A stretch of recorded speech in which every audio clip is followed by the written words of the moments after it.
Okay. Here we go. Let's get ready for our very first qualification match. Let's press the transition button. Oh, finally. In match number 1, we have DeSaber and his friend George, and oh no, it's Bob. And on the blue alliance, we have Bombardier Beetle, Cornstar, and Darkstar Dreadnought. All right. Wow, 2 Dark Stars. It's going to be annoying. Let's get this going. Let's go. Play. Pow, pow, pow. So Ooh, starting us that thing does off, have a nice oh no, gun. it's Bob moves close to Darkstar, who fires at it, but can't really seem to hit it. Dalworth Lion comes in from the back, hitting out with some of those proton beams, proton swords, and ouch, she gets destroyed in the process. Yep. Ooh, the Saber is very maneuverable. Oh, I like the Saber. Oh, the Saber, yes. DeSaber What a worthy firing Dishonored upon. life. Oh, the border, no. Border, no. Hey, does the Saber win? Here's the right question.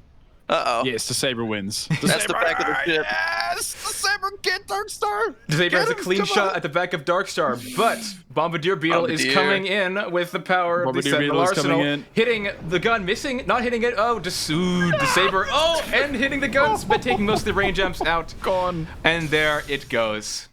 Match number 1 goes to the Blue Alliance. Would you look at that? Alliance. I'm gonna hit Mod U. Right? Hey, Duke Slayer, did that work? Yep, we have all of the stats. How would I know if they're wrong? Well, we take a look at the match replay, which is, oh crap, I gotta hit the studio mode? Why are you in studio mode? We're fine, no technical difficulties whatsoever. Let's go into match analysis. What's up, Kaboom? All right, so what we saw in this match was just kind of a disaster for the Red Alliance. All the wrong things happened very quickly, and it was over pretty fast because of it. Debris, it isn't. Oh, wait, no, it is. Never mind, I'm stupid. So yeah, the wrong ships targeted Darkstar, and that is exactly what you want as the Blue Alliance. It was just downhill from there. After that, the anti-kiter did anti-kiter things. It was quick, it was deadly, and the Red Alliance might be able to pull this off, but it's a big HP disparity. We'll see. Yeah, pretty interesting. I'm going to add a rounded rectangle shader to this thing. I'm going to add 1 extra pixel on the top, left, right, and bottom. Would you look at that? The border thickness is also 1. Hey, Data entry is good. Each Awesome. of the ships got 1 kill. None of Blue Alliance died. All Good right, to go. sweet. Let's move on to qualification match number 2. Alrighty, in qualification match 2, we have Laps Trusun Donder, oh boy, Pocket Launcher, and Full Monty on the Red Alliance, up against Blue Alliance's Triangle Gaming, Munin M6, and Discarda's Decision. All right, let's get this match going. Starting us off, Munin closing in on the Red Alliance with Full Monty taking the missiles from Cookie Creeper's submission. Most members of the Blue Alliance sitting out of range, but it looks like Lapsendonder is firing at them, getting very close to those softer ships on the Alliance. While missiles get a perfect angle from the back, and ooh. Getting in some good hits with the longbows and the Tinkerel siege cannon. Brutal. Munin hiding behind his alliance partner. Punted his alliance partner to face the opponent. Very helpful change. Unfortunately, Munin up against the arena border. Oh, escape. Well, Munin's being a little bit smart. I mean, the nukes are gonna plow through that big ship eventually, and well, the tank can't really hit Munin. Well, actually, never mind. It's a Dishonder, like it could definitely hit it if it lucks into it. It looks like most of Monty's front weapons have been shot off, but the point defense on the back is very substantial. Point defense able to take out most of the missiles and do the long game and take out that ship, Cookie Creeper's submission, which is called Triangle Gaming. That's right. Yep, and now, like so many times before, it is down to Munin. And this is just going to come down to nuke luck. A new piece of behavior from nukes is that ships now try to shoot them as if they were ships, because if a nuke hits your ship, in many cases, especially if you're a little tiny skirmisher, you're dead. Ooh, missiles or torpedoes from from gosh dang pocket launcher. Ouch. Pocket launcher, launcher. yes. Pocket launcher's getting some antimatter hits in very those consistently. those are very bad for Munin. Thing is, have you watched them like antimatter and Dissonder snipe those nukes? That's outstanding. I love it. Oh, there they come in. Yeah. I think the only thing Monty can do is hit him with Okay. longbows. I think nukes are bad. Awesome. Nice. That nuke got sniped from across the map by a Dissonder bullet. Oh, that was so satisfying. This is what they call alliance work, and that's an Munin. arena Amazing bounce hit from there, torpedoes off the from bounce. pocket launcher. Yes. Pocket launcher Yeah. taking out another nuke before it can hit itself. Will it destroy the ship before the time limit and get itself the ranking point? It sure man. will. And there we Red go. Alliance. Red Alliance. Red Alliance takes the match on destruction. Let's take a look at what happened in that match. Over to you, Kaboom. All right, so the very first thing that we saw happen was Monty just plow through ships. This was again a serious HP disparity, and it wasn't really fair. All of the ships that were participating on the Blue Alliance, they behaved pretty well. Notably, Munin is slightly less dodgy, or alternatively, I forget that ship's name. The one with the antimatter? It's incredibly good. I think it's a combination of both, to be completely honest. We'll see in later matches, though. That drone ship's going to do horrible things once it actually finds the right target. For what it's worth, the Crystal Missiler, that's some substantial missile spam, and it's in a decent firing pattern. I worry about what happens when ships get too close to it, but that'll be remains to be seen. The new Dissonder, or whatever it is doing a great job at hitting targets much more consistently, and it was able to actually hit Munin and deal a substantial chunk of damage. That's scary. Sure is. Well, thank you for the analysis, Kaboom. Let's move Is on. is the data entry in? Ooh, gotta do that. Thank you for the reminder. Actually, who was in that Blue Alliance? Or I mean the what was it, the Red Alliance one? That was Full Monty, Pocket Launcher, and Lap's True Sun Donder. Okay, I'm looking at the sheet just trying to see that. Okay, there we go. I think it just wasn't updated. Got it. Let's head over. And I think the data was good. Yeah. In the third match on the Red Alliance, we have Giant Cogs, Dixonder, and Atropos up against Blue Alliance's V5, Brickatron Legalized, and Operation Doomsday. All right. Man. Let's get this Okay. going. Go debris. Oh, here comes Richard. Here comes Richard. Oh, Richie. Oh, my goodness. Very quickly getting Well, destroyed that by that MGW splash, etc. Two nukes coming in from Skill, getting gunned down by MGW quickly. The two largest ships in the arena fight each other, while Lucifer Richard tries to got take out missiled. Slow King. Ugh. Slow King. The blast pulsers Unfortunately- firing. Getting taken out by proton beams. Glorious. Oh, ouch. That's... What a way to go.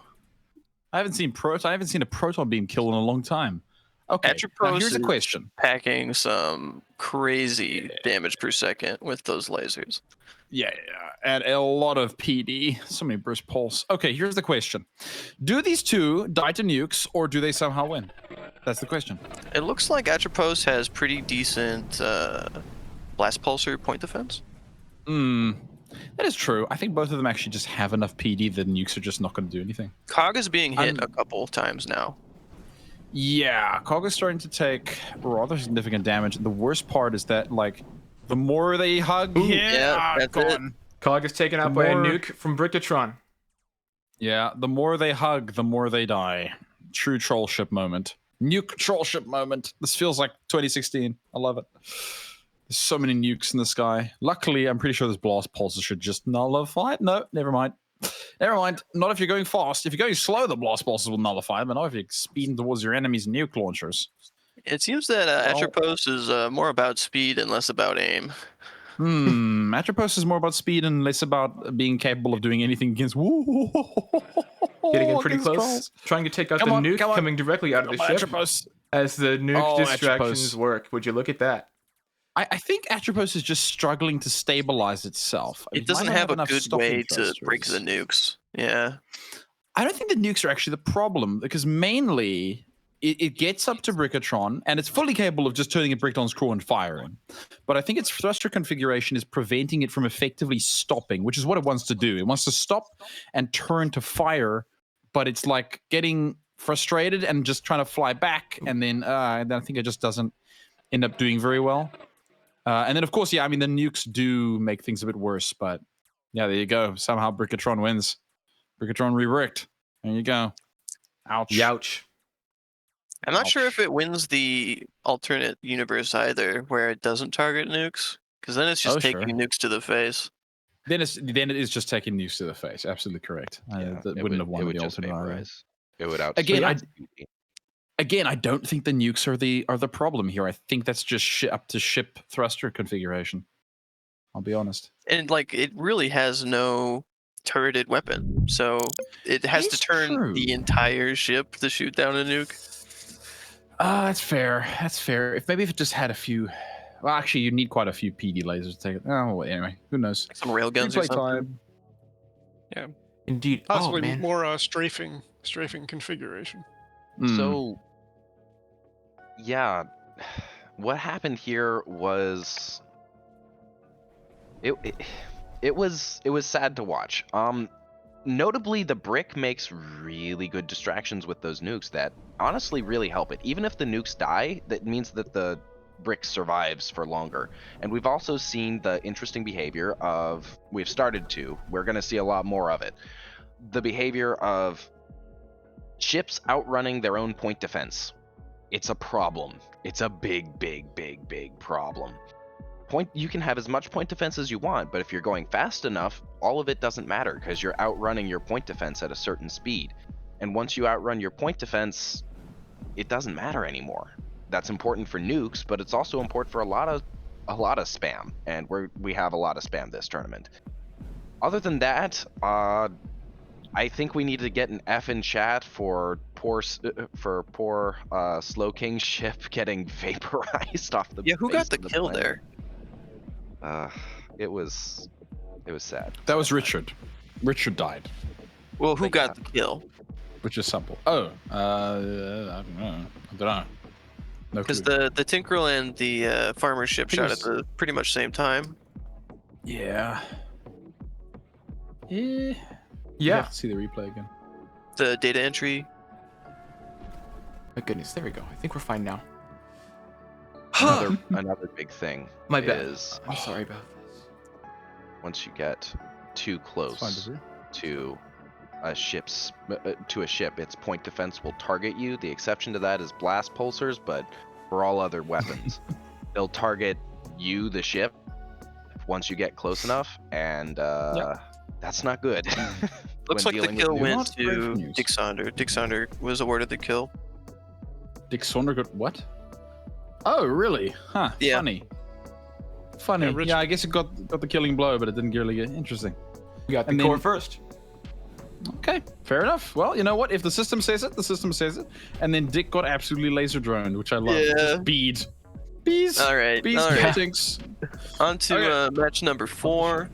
On the Red Alliance, we have Longbow, Ziggurat Hydra, and Tarugiz. And on Yes. Blue Alliance, we have Propaganda, Gary the Obelisk, and Sirius Brainrot. All right. Both Ziggurat likes on the same alliance. Let's get this match going. Starting us So much off, supremacy Jamie moves Splinter. back to the Red Alliance, Oh. getting close, but getting hit by all 3 members of the Red Alliance. The RR propaganda ship getting absolutely destroyed with a huge time delay, not crashing reassembly. Yeah, luckily. And Both of the Yeah. little ships got eviscerated. I'm not. Oh my goodness, so much damage. Well, yes. There's not a lot to contribute here.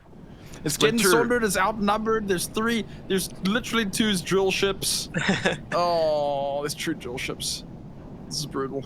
Yeah, Both Ziggurat ziggurat-looking ships are shooting at it, taking Splinter's out just- the outer layer of armor, but they mostly don't have splash weapons, it appears, or they're not shooting at it very hard. At least the ziggurat doesn't. The they Sentinel do, I one, mean- of course, does. But yeah, would you look Yeah, at that? The Ziggurat one has torps. It definitely was hitting with big splash. It just Yeah. it doesn't have that much, I guess. Not compared to the Sentinel version. Well, that was insanely fast. What the hell? That was just quick. That was Yeah, just sure over. was. The two little ships got eviscerated by the Tink. One ship got eviscerated by the Tink. The other one got eviscerated by being sandwiched between two Ziggurats. And the final ship just died because the lol, it was horribly outnumbered. It did not have the ranged firepower to take up those other opponents. So yeah, that was a bit of a one-sided fight there. Like, look at that. Charges in. Oh, buddy.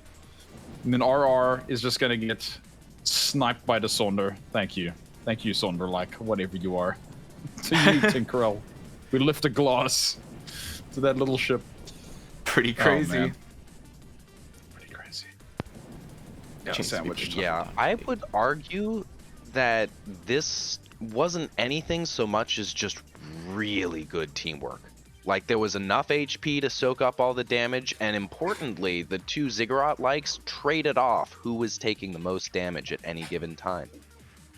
They were able to effectively target multiple ships that way, and whatever got injured or distracted was promptly shot out of existence. It was great teamwork. It was really great teamwork. The Blue Alliance could have won this if the teamwork had gone differently, but it was a slaughter because the team works well together. This would be a really good playoffs alliance. Indeed, very interesting. Thanks, folks, for the insights. Let's move back to the game as we load up the final. Not the final. What am I saying? Final? Qualification match, Match number number 5. Yes. Let's go. Okay. All right, on the Red Alliance, we have Lethal K, 2 Infinite Planes filled with Whispers of Possibility, and Deb Sonder up against Blue Alliance's Minveld? Mindfeld, yeah. Mineveld. My field. Hive Ship and My Eyes. All right. Let's get this match off the ground. Oh, Starting no. us Goodbye, off, Mindfeld. Deb Sonder shooting Goodbye, at Mindveld. Mindfeld! Go, Mindfeld! Yes! Get out of there! Mindfeld! Deb Sonder shredding a half off of it, while Lethal K goes into the launchable zone. Man. Lots of Oh, launchables. A shot by Oh, Deb I fell Sonder down. taking out Mindveld. Okay. A Too massive much. amount of That is- launchables, somehow so many launchables. allowing the ship to survive, taking out Ooh. Mons in the process. Oh my goodness. It's a Okay, now 3v1. Owl has the structural integrity. He's got a tough little ship there. He just needs to not be where he is, and he needs to somehow kill that Dissonder and not touch the raid. It's a very tough ask, frankly. And he's kind of like, he's crying to himself now. He's kind of accepted his fate, and he's like, okay, guys, look, can we all just be friends? Lethal K is hammering on it, just keeping itself engaged, but moving out of range whenever it decides to get distracted, which is a good play. And now there's only very few thrusters left and only very few drones left, but the ship is trying its best as Lethal K takes the final kill on the Alliance. Now that was an intense one. Something That I was didn't rather notice, intense. but the new Lethal K has drones. Really? Yeah. I didn't even notice it when I was watching. Neat. Pretty crazy. Lethal K, and yeah, that Splinter, Lethal K is pretty tanky. Oh man. Yeah, over to you, Kaboom. What do you think, Kaboom? All right. So when we came into this match, the HP disparity worried me a little bit, but I thought that maybe the Hive ship could make up for that. It would have if it just had a little bit more time. It was slowly eating that red. The red was doing red things, which reds are incredible at point defense, but Lethal K was slowly taking damage. Given enough time and perhaps a few more distractions, it might have gone down, but Lethal K is a scary ship. Lethal K2 is an even scarier ship. As to the rest of the Blue Alliance, they just they got systematically targeted and burst down one way or another. They just didn't quite target what they needed to, and they didn't have a good distraction to help them. They did not have a hammer for the anvil. Tragedy. Yeah, Infinite has like so many point defense burst lasers that I don't think the drones could ever really get through. Yeah. They were doing melee damage for the most part, but yeah. I would like to express my sincere pleasure that Mindfelt didn't get stuck on Spheroid's ship and instead proceeded to boing around the entire match like an idiot until eventually getting murdered by a Dissonder, as it should be. Pretty awesome. Well, yeah, thanks y'all for the insights. Let's move on to the next qualification match. Qualification match number 6. Who have we got, Duke Slayer? On the Red Alliance, we've got Glowstick, Firminate, and Buster up against Vysunder, Voss, Oh, no. Intrabo, and Dissonder's pair. Okay. No. Let's get this one going, shall we? There's Starting two us off. Dissonders. R.I.P. Torpedoes and Rest in missiles from the Blue Alliance. Just missiles from the Blue Alliance, and no, Just missiles. also torpedoes because we got the Dissonder's pair in there. Ooh, Yeah. MGW taking out Torpedo, Intrabo. torpedo. Miss. Lasers on torpedo! No! Imperial Lasers taking got him. Joyce out from the back, even going Yeah, through that it's- ridiculously stacked little bit of armor right there. Buster is angry. Come on, Vysunder! Come on, Vysunder! Do what you were built to do! Yes! Ooh. Run, Vysunder! MGW coming in from the side of the arena with its No, insane crystal MGW. speed, with a lot of its armor gone. A lot of its weapons too, though. Vysunder. That's just a clean Vysunder, shot where from are the you back. going? He survived. He's tough. He's not built out of paper, that one. He's a Vysunder boy. He's a fighter. Oh, he's getting him. Oh, he's getting him. Oh, get him. Come on, Vysunder. MGW is going to ping around. Bang. Oh, he's about to get sandwiched. Oh, Oh, Right the into sword. the glow stick. by Excellent Incredible. solo Correct, attempt. Sal. Yes. Correct. Oh, Vysunder. Vysunder, well done. You did what I designed you to do. You just got outnumbered. Oh, brutal. Youch. Well, there we go. man. It's qualification match number 6. Let's take a look at what happened during that match. Over to you, Kaboom. Oh boy. We knew that it was bad when there were 2 tanks and a semi-tanky ship up against 2 tanks. Specifically, 2 Dissonders. Dissonders. It was it was great to watch. I loved every second of it. Vysunder is notably very different from the rest of the Dissonder line because it can move. And that is very scary can from move. a Dissonder. Like, said. it actually Absolutely. moves. It actually moves. It can survive some close range combat for a decent amount of time. Of course, it's still Yeah. a tank, so it sucks, but hey, it does okay. No, that Absolutely. it does what it needs to do. If these were not tanky ships that happen to be fast, this would have gone very, very differently. Absolutely.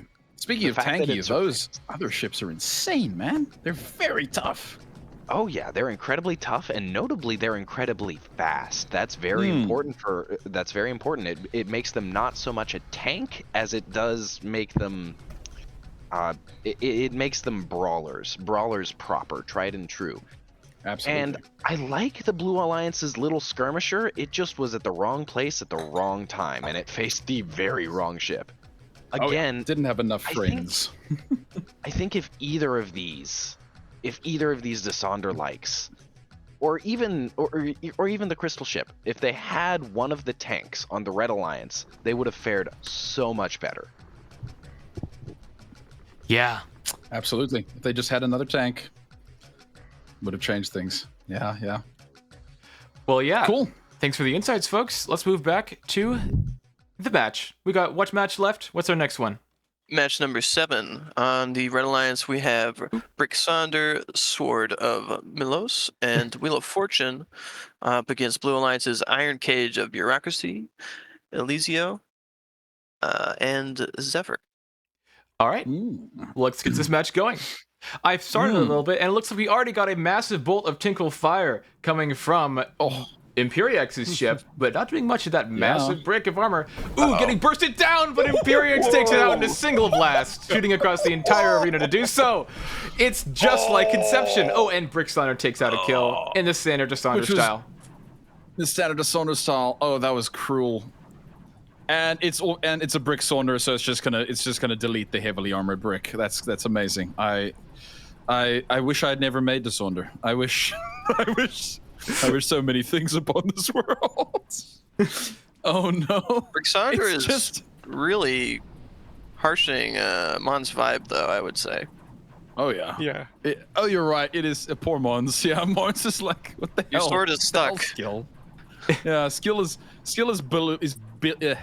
bullying his teammate in order to get the kill. Very toxic play here, Skill. Very toxic. Gotta get those ranking points in the quals. No gracious professionalism here. But looking at what's happening here, we don't know who's gonna take this one out. But ooh, I think it was Mons. I think it was Mons. Yeah, was Sword of Mons. Milos taking out Iron Cage of Bureaucracy in qualification match number 7. Yeah, screw you, Brick Interesting. Sonder. Poor Brick Sonder. All right, let's take a look. Toxic as a synonym of Brick. Oh boy. What happened? Oh boy. Where do I even begin with this one? With the spinny wheel of so- death. Yes, with the spinny wheel of death. That is the star of the show here. Like, all the other ships were great, don't get me wrong, but that instant deletion, like, that man's got slapped into the shadow realm. Like, he's over there in Brazil wondering what the fuck happened. And quite frankly, so am I. Why am I Brazil, do you ask? Because I'm taking a nice vacation after seeing Skills Brick do what it did and Cage of Bureaucracy survive a Tinkrel for that long. Both of those things make me incredibly sad. Turns out making a brick out of a siege Tinkrel is a structurally reasonable decision for some reason. I don't like this fact. It's what we call an outstanding move. This is what we call I hate this. It's amazing. Nope. So no, apparently Brick Sonder does the Sonder things very well. Spinny thing unfortunately took out whatever that ship was before it got to do anything. And the Dawn Tourney ship, which I'm just gonna call a steering wheel from now on. The steering wheel somehow survived being in melee with 2 small assault ships. I don't understand how that happened, but okay. I think it's the shape. The shape makes it AI derp, and that is exactly what you need. Now, if it ever gets hit exactly on the front spoke or the rear spoke, it is deleted. Yes. Either its gun is gone and it's worthless, or it gets range snubbed and it is worthless. Almost worthless. Maybe it's not worthless if it gets hit in the front spoke. Maybe. Considering what it did. Okay. That's that match. Very cool. Glorious. Well, that's qualification match number 7. Thanks for the analysis. Let's move on to qualification match number 8. Who have we got in this alliance? On the Red Alliance, we have Chernobyl, Akiri Empire Assault Cruiser, and Swag Messiah up against Blue Alliance's Projectile Vomit, Gravitas Not Found, and Yith. All right, let's get this match off the ground. Hit that button, click the replay playlist. That's right, we're good to go. Owl Feathers fires at the enemy, but 2 fast ships collide into each other. Chernobyl dispositing some mines, but getting rushed very early on before the mines can be placed out there in the arena. Oh, taking out the Owl from the backside. Oh man, the nuke ship still got its 3 obliterators though. It just needs to get into melee range. That red is fast. That raid is very fast. That is a frighteningly fast raid. Yeah, you're staying in the backside of the gosh dang obliterators, which makes it impossible for them to hit. But going through the minefield caused by Chernobyl being taken out very quickly. That was the obliterators. That was the obliterators popping that thing. I'll tell you right now. I don't know. I'm not sure. I think that might have been the I'm pretty mines. sure I saw them shoot as his core went. Anyway, here's an interesting fight. Ooh, that's pretty cool. Those obliterator shots are brutal, cutting huge segments out and maybe taking out the first 2 gun stacks of that ship of cats or Slow Kings. I mean, yeah. Retreating into the minefield as the AI trigger gets popped on Chernobyl. Yeah. Okay, we got little dancey ships here. So that Sentinel ship is very prone to splash. Sentinel ships do not have shields, and therefore it's very easy for them to die to splash. But if you get thrown into the minefield, you're gone. Oh, mines. Oh, mines are the thing that now need to be added to AI avoidance. There you go. That's the next meta. That's the next Ships change just to kill all standby the mines. Oh no! I swear, if Kaboom takes rank 1 again because of this thing, I'm gonna be so mad. As he's in the call. Kaboom! But ooh, look at that! Do you see that? EF is shooting at the mine, not at the minefield. It's backing up, and so the mines don't have time to get in front of it, and so it could take it out with a torpedo blast. Yeah. What's also quite amusing is that the mines are very effective anti-drone shields. The drones are just being nullified on the mines. They're just like gadoo 1-to-1. Oh no! Here comes the nuke! Oh, come on, Exterp! Come on, Exterp! That ship is glorious. I love that little nuke ship. You're right, dude. That's so cool. It's so maneuverable. It's got the 3 bloody obliterators. Legalize nuclear bombs. Legalize nuclear bombs. Wow, that survive. Yeah, that was a points. That was a points win. Pretty Crazy. cool. That's our first point win of DRT 10. Win on points is Exterp. Round 8. Yes, the moral victory, Exterp. The moral victory. The moral victory. No, Exterp definitely got the moral victory on whatever this was. Super cool. Let's I go get into the match schedule. Or sorry, the match replay. Continue on. My bad. I was gonna first start off by saying, hey, did I get that 1 kill? But yeah, no, this is exactly what my ship was meant to do. Yenyu popped both my AI triggers. I actually have 2 AI triggers. And so I was staying very far away, getting my mines. But enough about me. We already saw what my ship does. That little nuke ship, my man. What is that thing? I love it. It was able to survive a dedicated red for several seconds. It was able to survive direct torpedo hits, fucking so much damage, and it just didn't die. I have a simple question. How much armor is it made out of? Did we check? Yeah, no, we gotta check that. Also, poor Akari assault cruiser getting blasted before it really managed to do anything was a shame. I wanted to see its gun shoot more. I wanted to see what it would do, but no. It's tragedy. Can we get an F in chat for that, man? Get F in chat for the poor Tigreal that got sniped from behind. Yeah. For clarification, Chernobyl did get both of the mine kills. Ah, okay. So it was Chernobyl. Neat. Also, it makes me happy that Exterp survived because I there needs to be a survivor to tell the other ships about the abomination that I've created. All right, I'm done. Oh, I see. All right. Cool. Next match. All right, thanks, folks, for the analysis. Let's move on to qualification match number 9. Who have we got in qualification match number 9? In the Red Alliance, we have Yellow Yacht, Full Monty, and Cornstar up against Blue Alliance's Propaganda, Triangle Gaming, and Dick Sonder. Okay, let's get this going. Full Monty. Full Monty firing some longbows at the enemy, but a massive missile arrow and Sparrow ball goes towards Monty, but not did anyone a lot else. of damage. Yeah. That did quite a lot of damage. Oh, taken out from the back by Cornstar. Ooh, and Joyce 18 cutting very cleanly through Cookie Creeper, but getting taken out by the Sonder, or Dick Sonder, of course. Yeah, these are some slow ships. Nice Dick Sonder. Sonder. We see a separation on Monty. Separation complete. Decoupled mech suit. Activate secondary phase. For the king. For the Duke. This is becoming Dune very quickly. For Duke. Get him, Monty. Don't do it. Oh no. Nope. You got dicked. Monty's very frail. Richard supremacy. Oh, Monty needs his mech suit to survive. Monty does need his mech suit. Oh, Monty. Wow, that really is just attachment. Hummingbird. That thing is actually insane. That is literally just Hummingbird. Wow. It is pretty familiar. I have a feeling this is going to go the same way as the previous tournament. I have a feeling with the ship like Hummingbird going around. This is like, what is this? This is like 4D chess shooting.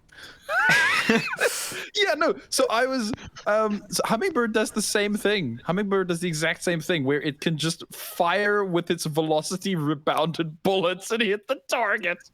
It's so insane. I love it.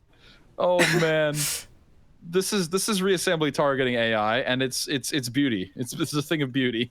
I love it so much. Cornstar can't compete.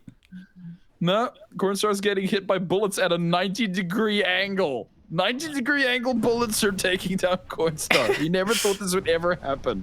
They call this one the Homan transfer. I don't know. I don't think that's right.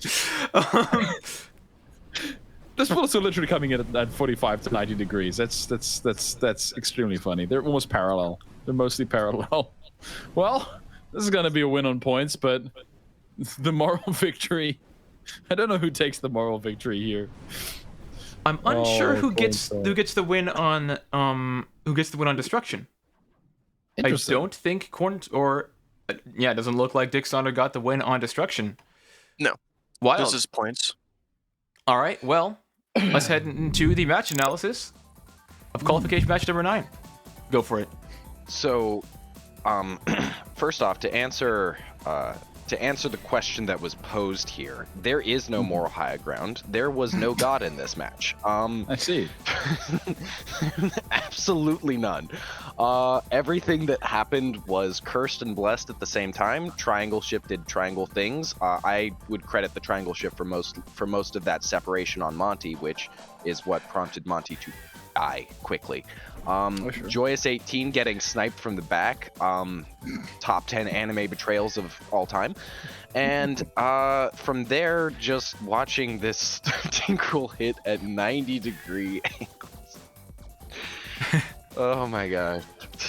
Tink's OP, please nerf. Monty also made a really good effort to take out that Tink, but Monty is not meant to do that. It was lining up a shot. He had the eyes on the prize. He sure did. The eyes on the prize, but he couldn't reach it. It's tragedy. And then the Tinkerel Terminator decided to test out how well it could take bullets and turned it into a shooting range. The rest of the match was just Tinkerel noises. Absolutely. All right, that was the match. Very brutal. Well, thanks, folks. It's qualification match number 9. Let's go back to qualification match number 10. Who've we got in this match? Alrighty, Red Alliance, we've got Tarugas, Hype Ship, and Munin up against Blue Alliance's Atropos, Minvild, and oh no, it's Bob. Okay. That is indeed correct on the overlay. Ooh, that was a close one. Let's get this freaking going. Clear the replay playlist and go. As the Munin theme song apparently plays, Atropos collides with the okay. With the Tzigur. Survives. Ooh, cutting through and trying not to get hit by mines. By nukes. That's pretty important. Keeping himself on target. It looks like he's having energy problems, but taking out the ship. Ooh, nukes good. Coming in from Munin though. Get a hit on the nuke on the rebound. Yeah, that was rough. Who is still alive? Minefeld coming in from the top. Okay. Oh, here comes Minefeld. He's gonna push his ally along. Minefeld, no. You're so dumb, Minefeld. Ooh, coming in from the backside, applying some missile pressure to Munin. Yeah, Munin is still alive somehow. Munin's doing okay. He's doing Munin. Hey, Owl's ship is still alive. It's still pumping out drones. Okay, so there's a chance. Munin has an ally, and it's a 2v3. Never mind. Owl is about to have a very bad time. Why did you say anything? Sometimes, as Joyous once proved, Laps's commentary has a discernible effect on a causality. Owl's still alive. Psych. Psych. Atropos taking out Terminus Corporation Hive Ship very cleanly. Hi, Minefeld. Minefeld, what are you doing? Getting very close to Munin. Munin taking out one half, or just the shield, which is pretty nice. I like how Minefeld just kind of like gave Munin a little hug. Just went, hey, buddy, I know we're enemies, but you're pretty chill, and just buggered off. That was great. Oh 40 my seconds God, on the you're so clock. dumb. Yeah, okay. Can he burst Ooh, down? Good hits, good hits. Can he burst down Munin? Ooh, Maybe. almost taking out a nuke. Ooh, rushing very Munin. quickly. Munin is running out of there faster, though. Munin Very is durable little extremely ship. fast. Munin also has nukes. This is very dangerous. Nuke almost hitting Munin, getting hit by missiles, and it's gone. Missiles. Got Being hammered taken between... out by Mindveld. Yeah, Minefeld. Minefeld got the rebound hit there. I mean, Minefeld's a hunky ship, so yeah, if he smacks into you, you're gonna get stopped. So that was a little sandwich at the end there. Pretty brutal. Pretty brutal. Indeed. Let's take a look at what happened in that match. Yeah, no, Salmon's right. There is no god here, and there is certainly no justice for Munin. Munin is just not having a good time so far. Ziggurat tried its best. Owl Feathers tried its best, but that laser ship is what I would call a heavy anti-kiter, and those two words make me very, very afraid. Not least of which because Yes. I made a kiter. It has Yeah, no. incredible point defense that we're able to just nullify all of the drones somehow. That's scary. It was able to not get totally pummeled by nukes. I think I got hit by a nuke at least once. And Definitely got some nuke dude, hits in, that yeah. thing's a monster. And Yeah, all it's the been a other long ships time on the since Blue I've Alliance seen- just played into it. Yeah, long time since I've seen proton beams be that deadly on a ship. The last time I saw it be that deadly was Joyous 18's amazing skirmisher. It deserves love. It is an amazing ship. It didn't do too well in the tournament because it got bad matchups like Munin is getting now. Like, don't get me wrong, Munin is terrifying that it survived this long, and it survived proton beams for, what was that, 20 seconds? What? Quite a long time. Yeah, it was pretty tough. I have a feeling Munin's just built out of invincibilium. I don't understand how it doesn't die half the damn time. Unobtainium, I mean, watch you this. could say. Watch this coming up. It gets sandwiched between these two things and still survives for quite a long time. It's like, what is happening?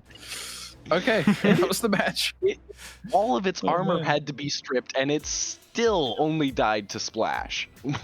Sorry, Insanity. I could nerd out about it for like a long time. It deserves it. It's a pretty good ship. And thanks for the analysis, folks. Let's move on to qualification match number 11. Who have we got in this one? On the Red Alliance, we've got Operation Doomsday, Serious Brain Rot, and Giant Cogs against Blue Alliance's Dessaunders Pair, Buster, and Deb Sonder. With some overlapping text, let's begin this match. All right, play.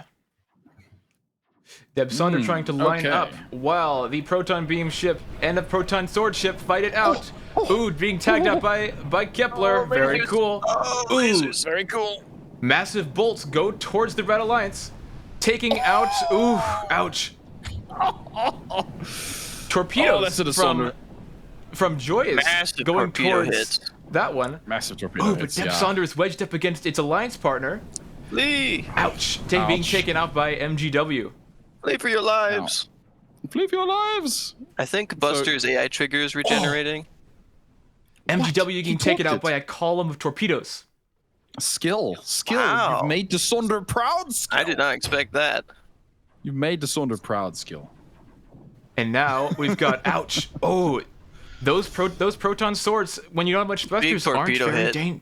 yeah. Yeah. They aren't put on point defense. A bunch of them should have been on point defense. They really should have been. That is a good design A decision. lot of wasted PD potential. Hmm. And here comes the Saunders pair, ready to aim a well-timed shot, closing into point-blank range to give it a column of torpedoes.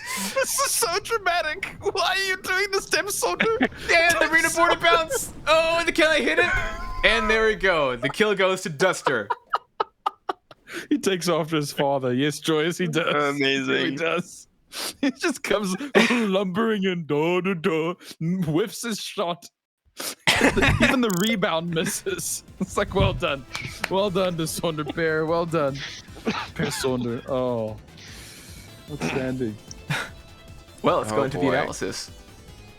Torpsonder, absolutely. Okay, so the Red Alliance was doing really good there with those skirmishers, and then it just then the Desonder likes happened and deleted them off the face of the planet. Which one disorder like kind of also got deleted off the face of the planet. That's true, but I think it should.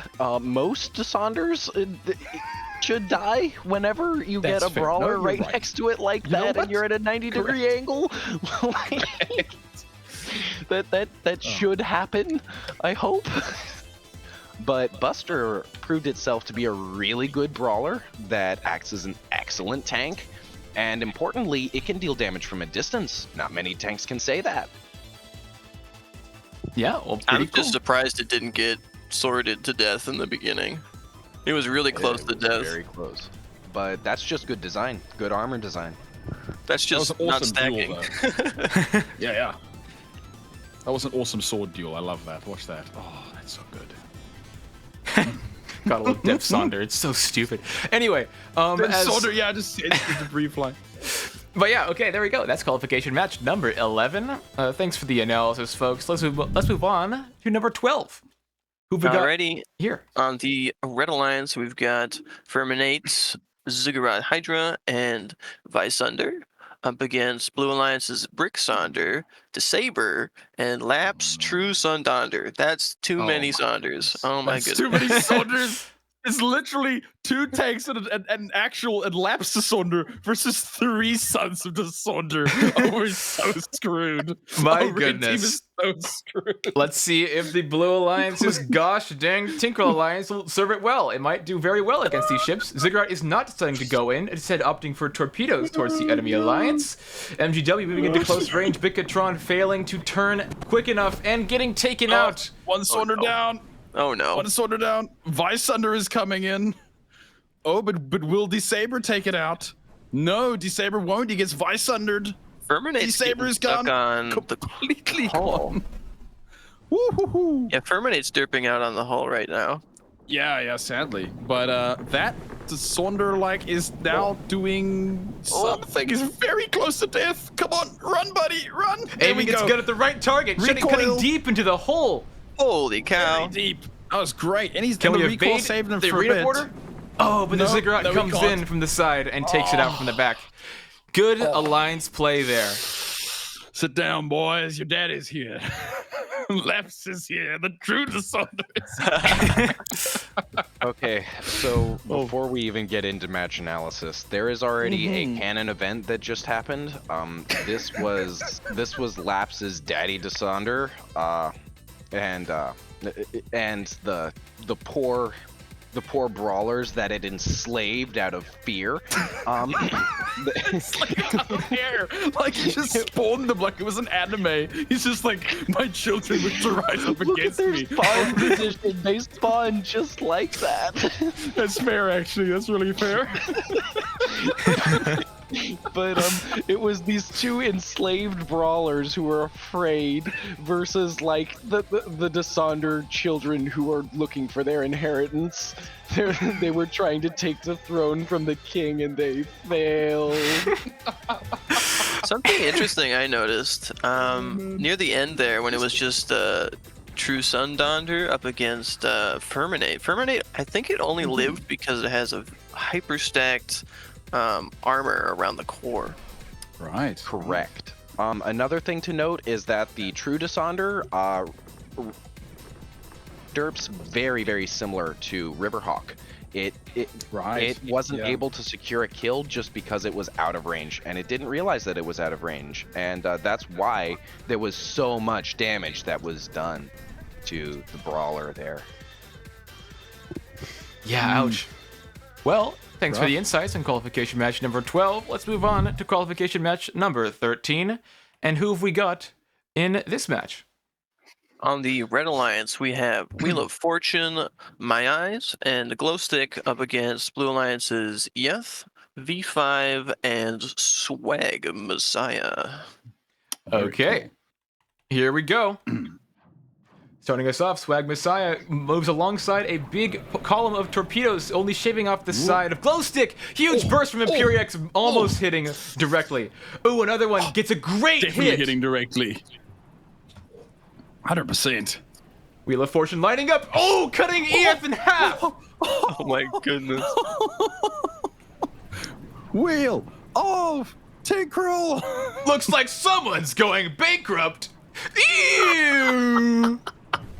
Looks like Oh. someone's going to the losers bracket. Oh, right here, a Glowstick taking out V5 by Slowking, while Extra flies around the arena trying to evade the rocket drones that are currently, another massive momentum transfer going into Cat's ship. Oh.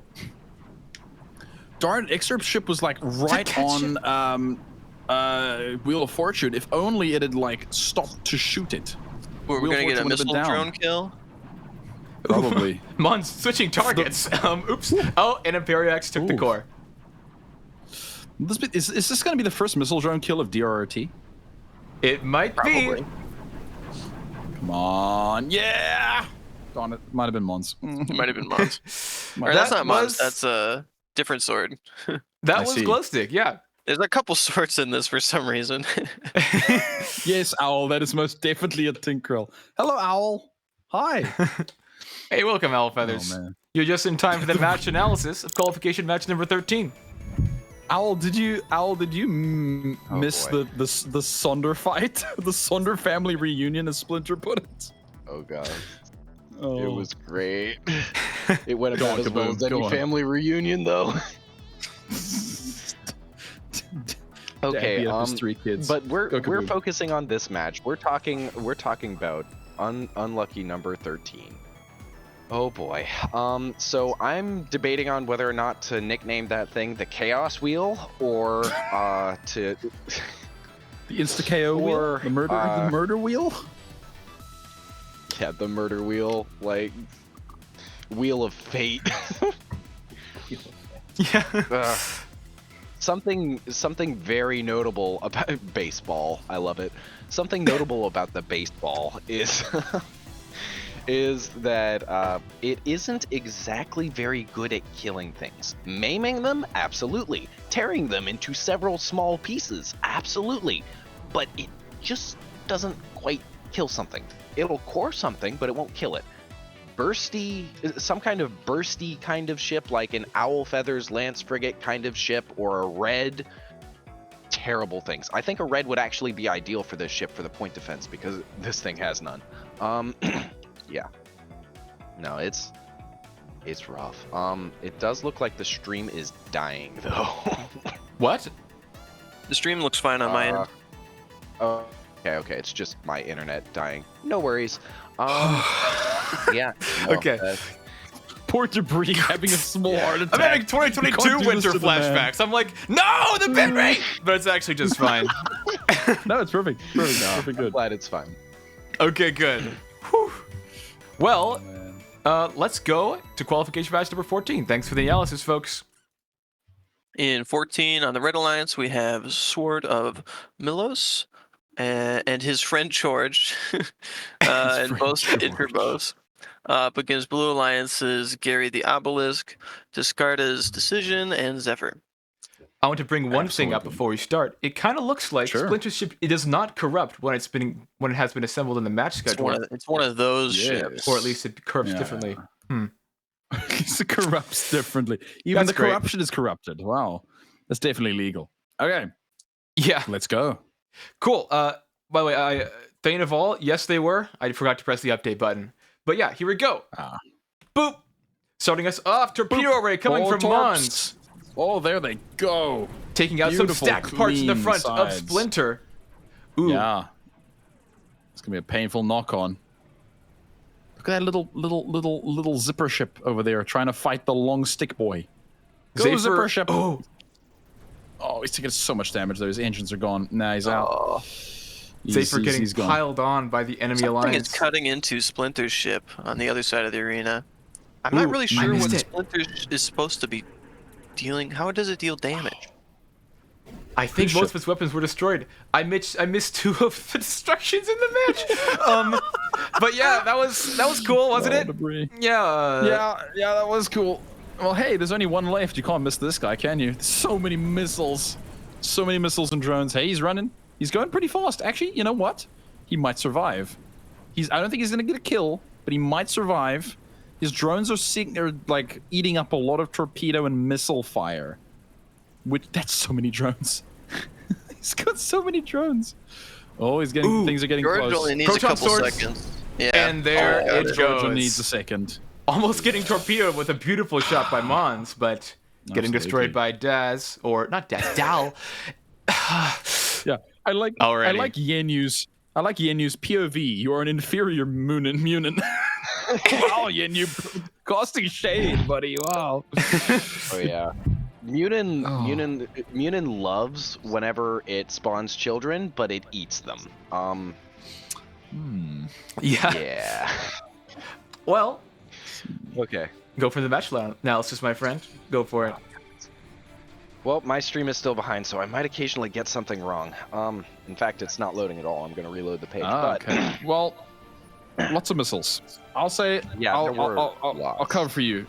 I'll cover for you for a moment. I think I got it. Yeah, no, the stream's back go for up. it. So that bursty ship is really underrated. It took out a brawler from behind. Oh yeah.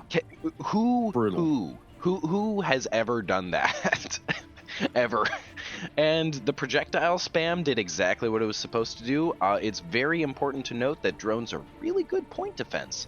Very you good got to chaff, destroy you the might say. spam with the spam, but unfortunately it wasn't able to do anything because of the projectile spam.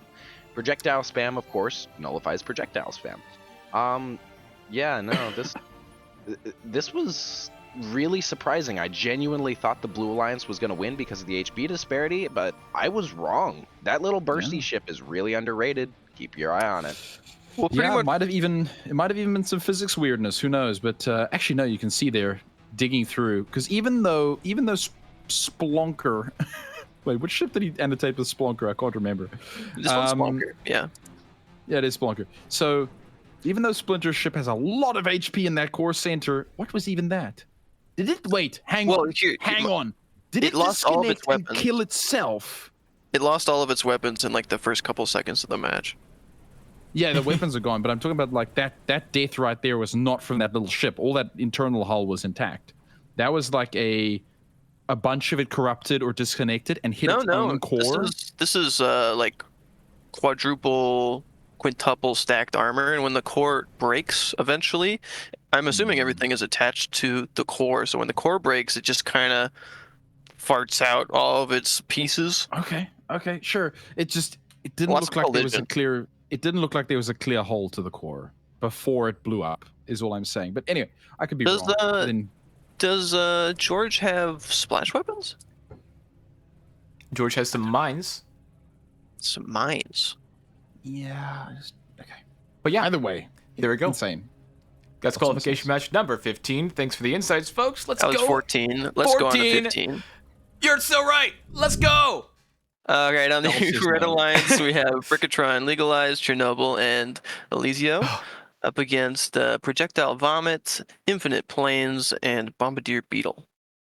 Tomorrow, I'm going to make sure that my gosh danged overlay doesn't have long names like that. Why would you name your ship that long? Okay, that's fine. Okay, let's go into qualification match number 15. Press. Oh, no, wrong button. There we go.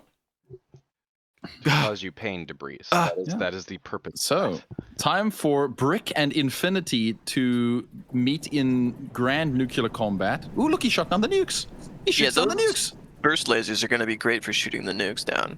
Yeah, let alone the plasma. So, okay, so these two might be locked in an eternal embrace to Infinite's advantage. Never mind. Those got too close. Yeah, it's So too what the close to hell? shoot him down. On the Blue Alliance, that's it a looks lot of like mines. the freaking longest name ever, Infinite Planes, is acting as the distractor that the entire Red Alliance is fighting, but they aren't really shooting too well at it Doing right anything. now. Yeah. It's slowly moving away, being pushed by like Brickatron, I believe. Cage match. What's going on here? It is like a cage match. The problem is the other two ships mostly have mines. Chernobyl is the rockets, cage. And Chernobyl is the cage. Oh, Yeah. Look at the mines, we got an man. interesting It's play so coming here mine. from the Blue Alliance. Whoever that ship is called, it's called Projectile Vomit, is firing into the minefield. Yes. Yeah. He might save Infinite a bit because those mines are gonna kill Infinite when they finally touch him. Oh no, Infinite is shooting down the mines. Okay. Infinite's doing some PD. He really needs it because if all those mines touch him, he's dead. Oh no, here he comes. Here he comes to the minefield. Ooh, no, he's gone. He's gone. Being taken out by now Chernobyl. Brick. But It's like watching death in slow motion. yeah. Well, now it's a 2v2, and one of those ships is a mine layer. So I have a feeling we've got two maneuverable mediums. There's a nuke launcher and a mine layer. What are your bets on, guys? We've got 40 seconds. I don't bet betting on on blue. railguns. I agree. Yeah, I think the railguns are going to take it. Those mines can't really do a whole lot. However, he's kind of being weird and dumb about it. I don't know. Chernobyl's AI trigger is something to caution yourself with. While Bombardier Beetle goes up at the top trying to take out Brickatron, but not being Blue too has the scared to get too points. close. Yeah, I didn't realize blue definitely has the points lead. It's going to need a really important nuke here to hit or something. Yeah. I don't think it's going to happen. Neither of these ships are prone to getting hit by a nuke. Except for me. Why am I doing that? Bombardier Beetle. Okay. Oh, it got hit with a nuke, but it did survive. Oh my goodness. Oh, wow. Hey, the Coster's statements have a measurable effect on I causality. love Nice reference. timing. Perfect timing. Yeah. You never mention was- when a ship is gonna try to hit a nuke because it's just gonna happen. I'm just trying you're to like, manifest destiny, okay? Yeah, if it just doesn't die to Absolutely nukes, ship dies. The Alliance loses the playoffs in 2022 winter. Let's go into Also, the match by the way, analysis. Owl, you see, Debris, Owl approves of the long ship names. Maybe not clipping, but yeah. This would have gone so differently if it weren't for that. Like the real MVP on the Blue Alliance is Cthulhu. Like Cthulhu did a good job. Like Cthulhu. Cthulhu did a really good job. If my ship wasn't distracted, if the other ship wasn't distracted, this would have ended so differently. And even then, it's notable that Skill has not died yet. Yes. Despite being hit in its weak side, it was just unable to do anything. It's one of the downsides of spending so many of the points on the burst lasers. They really don't have good DPS. And once its main plasma battery got shot off, it was pretty much never going to get through the brick. I mean, yeah, no, you're right, but I don't think it was the damage dealer that I'm disappointed in. I'm more disappointed in the it's not longbows that it has, it's actually railguns, but projectile vomit, honestly, I think I don't want the to say I'm ship is too disappointed. passive. I am saddened. Yeah, It's it a little does too feel passive. very passive. Yeah, it needed an AI trigger to be a bit closer with its firing, because although being very far away was quite good for it, again, it just didn't hit stuff or it didn't really get. It did retain all of its points, and that's what led to the win. I suppose you're completely correct. So maybe that's fine. Maybe it's actually good that it takes the kind of opportunistic but cowardly attacks. Maybe that's actually great. That's actually maybe that's perfect. Something Rescind all prior statements. Something I've mentioned a couple times, but we may not get points for surviving anymore, but you can get points in a roundabout way by preventing yourself from giving points on death. Absolutely. Exactly. That's the big thing. Like, just about everybody gained one ranking point. Or no, not everybody. Actually, both of the Red Alliance didn't. 2 parts of the Red Alliance didn't get a point. I am the only one who got a point. Humble So, brag. speaking of points, Simple. so the way things are scored now, kills are super important. So the leader in points so far, or the top ranking ship, is Glowstick, because they played 2 matches, but in those 2 matches they've got 5 kills. So right now they are the leader. Crazy. Nice work, Imperiex. It's pretty terrifying, that ship there. Let's see what happens when everyone else completes their second match, because we're almost done going through everyone again. All right, thanks for the insights, folks. Let's go to qualification match number, that was 15, right? Yeah, 16. 16. Yeah. Red Alliance, we've got Gravitas Not Found, Akiri Empire Assault Cruiser, and Lethal K Dose up against Blue Alliance's Pocket Launcher, Yellow Yachts, and Darkstar Dreadnought. Okay. Flipping Darkstar is here. Unbelievable. Well, let's go. Get him, Owl. Put a siege tinkle against him, Owl. Genyu charging the Alliance. Ooh, taking out Pocket Launcher. Wow, nice work. The two Reds fly together in the fight of glory, taking out the other one. Yeah, and they saved Akari. Akari's alive and can put some damage on Darkstar, but Akari doesn't have enough retreat thrust. Oh, but Darkstar punted it out of the way. What are you doing? Shoot Come on, Akari! Come on, Akari! Akari's shots are dangerous. Look at that. Look at them cut to the ship. Oh, but huge damage being dealt to it. Oh, good distraction from Lethal K. Guns rope lines. Lethal K, come on, Lethal K. Can it take out the guns? Can it take out the guns of Darkstar? Oh, it does! Yes. It does! Oh, I gotta fail in the destruction log. Oopsie. Oh, that was some teamwork. That was some teamwork right there. Those Reds obliterated everything. The Tinkerel dug a massive hole, and then Lethal K dove in to finish it. Mwah. Oh, I love that. That was great. Absolutely amazing. Darkstar almost got the 2v1. He really did. So Well, not- 3v1. not- Oh, I guess 2v1. You're right, actually. Well, Lethal K died like at the very last moment. So 3v1, Well, really.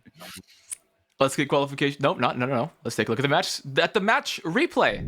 Over to you, I don't Kaboom. know, man. Okay, Sorry, one so Pretty great.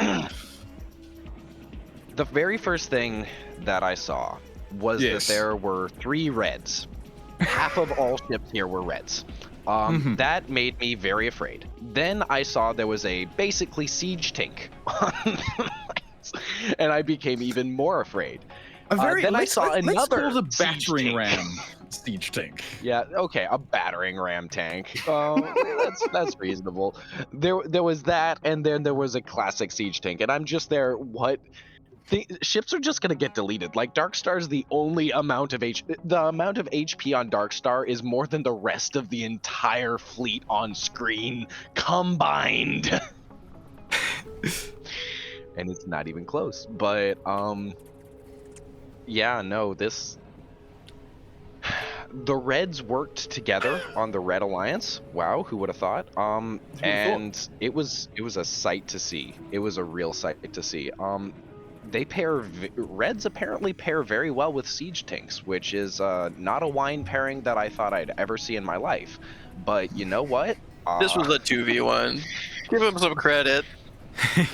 Some credit to Duke violently contending for poor Darkstar, one of the most prolific tournament winners in flipping DRRT. Give him a toss, guys. No, that's- He's old, okay? Respect your elders. You're right, Duke. You're right. No, that was awesome. Yeah, I know. Old And man- also, I liked how old man the said I was long. too young for this shit. I like how the Pizza Red punted Lethal K into the other Red. Watch this. Bong. I love it. Bong. Just gets him. No, that was great. I love them. Just barely saved Akari. If Akari had been left with that Red, it would have been done. Probably, maybe not. Akari does have an insane amount of damage. But yeah, no, that was great. I love it. I don't. All right. I wish to see How's that Akari round? some more. But yeah, that's qualification match number 16. Let's move on to I number like how- 17. I'm glad that Owl got here the first time that Akari actually got to use its gun. Poor Akari. Alrighty. Right. On the Red Alliance, we've got Full Monty, Triangle Gaming, and Longbow up against Blue Alliance's Iron Cage of Bureaucracy, Targus, and Desaber. Debris Debris. update overlay. There we go. Yeah. Got it. Cool. All right. Sorry about that. Let's go. Let's go. Replay playlist cleared. P for play. Big shots from both Tinkerol on both alliances. Missiles coming from Desaber. Triangle Gaming. Desaber, Desaber cutting almost right through. disarming. Dismonty. Ooh, Stormy moment. the not Ziggurat, Yeah. the Tarzigurd. Yes. Terrible name. Tarzigurd. Monty has been disconnected. Should I call that new Monty, Duke? New Monty. You just call him Mini Monty. All right. I would call him Mini Monty. Mini Monty. Ooh, the Sonder destruction! Oh! Longbow taking out a huge portion of the Alliance, just swiping it off the face of the earth. It's still alive. I think it's still alive. What? But now it has to regenerate. Saber, come on, Saber. He's going in for the melee kill. Get him, Saber. Get him, Saber. Saber's got his little dinky basic Tinkerell base gun on, and he's like, yeah, no, guys, don't worry, I'll get him. It's like, I'm not sure about that. Oh, Mini Monty's about to have a very sad day. Oh, Mini Monty. If it can just move away. Ooh, big shots. Huge shots from Longbow. Really doing a good job. Yeah, he's opening them up to Longbow really well, frankly. Actually, not that... To be fair, though, Mini Monty's a little hard to understand exactly. It is an orb, but inside the orb is a smaller orb where the majority of Monty is. Ah, so this is Monty, and then there's Mini Monty. So there's Mega Monty, Monty, and Mini Monty. Wow, I can't believe we have 3. Like I said, I wanted to do 3 stages, but we ran out of time. Ran out of time and hopefully sanity at that point. Oh man. Although it looks like Red Alliance is gonna maybe lose on points if it doesn't get a kill here. Maybe. It's alarmingly close.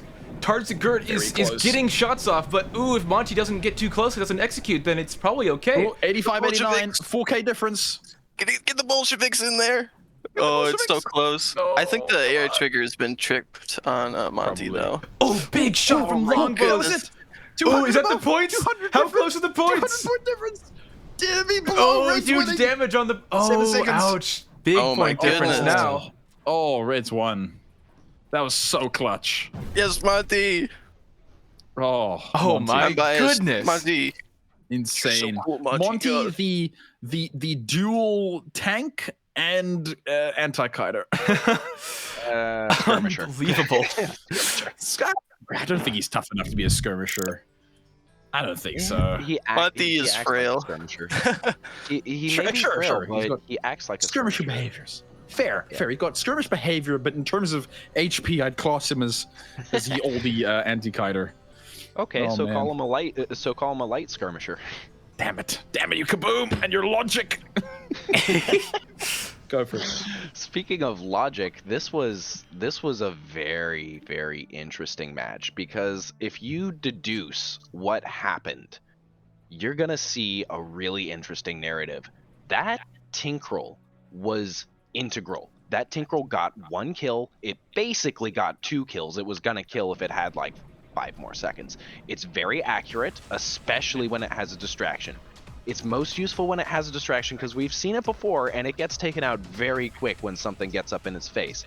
But that gun is really well behaved and hits things really well, even small things.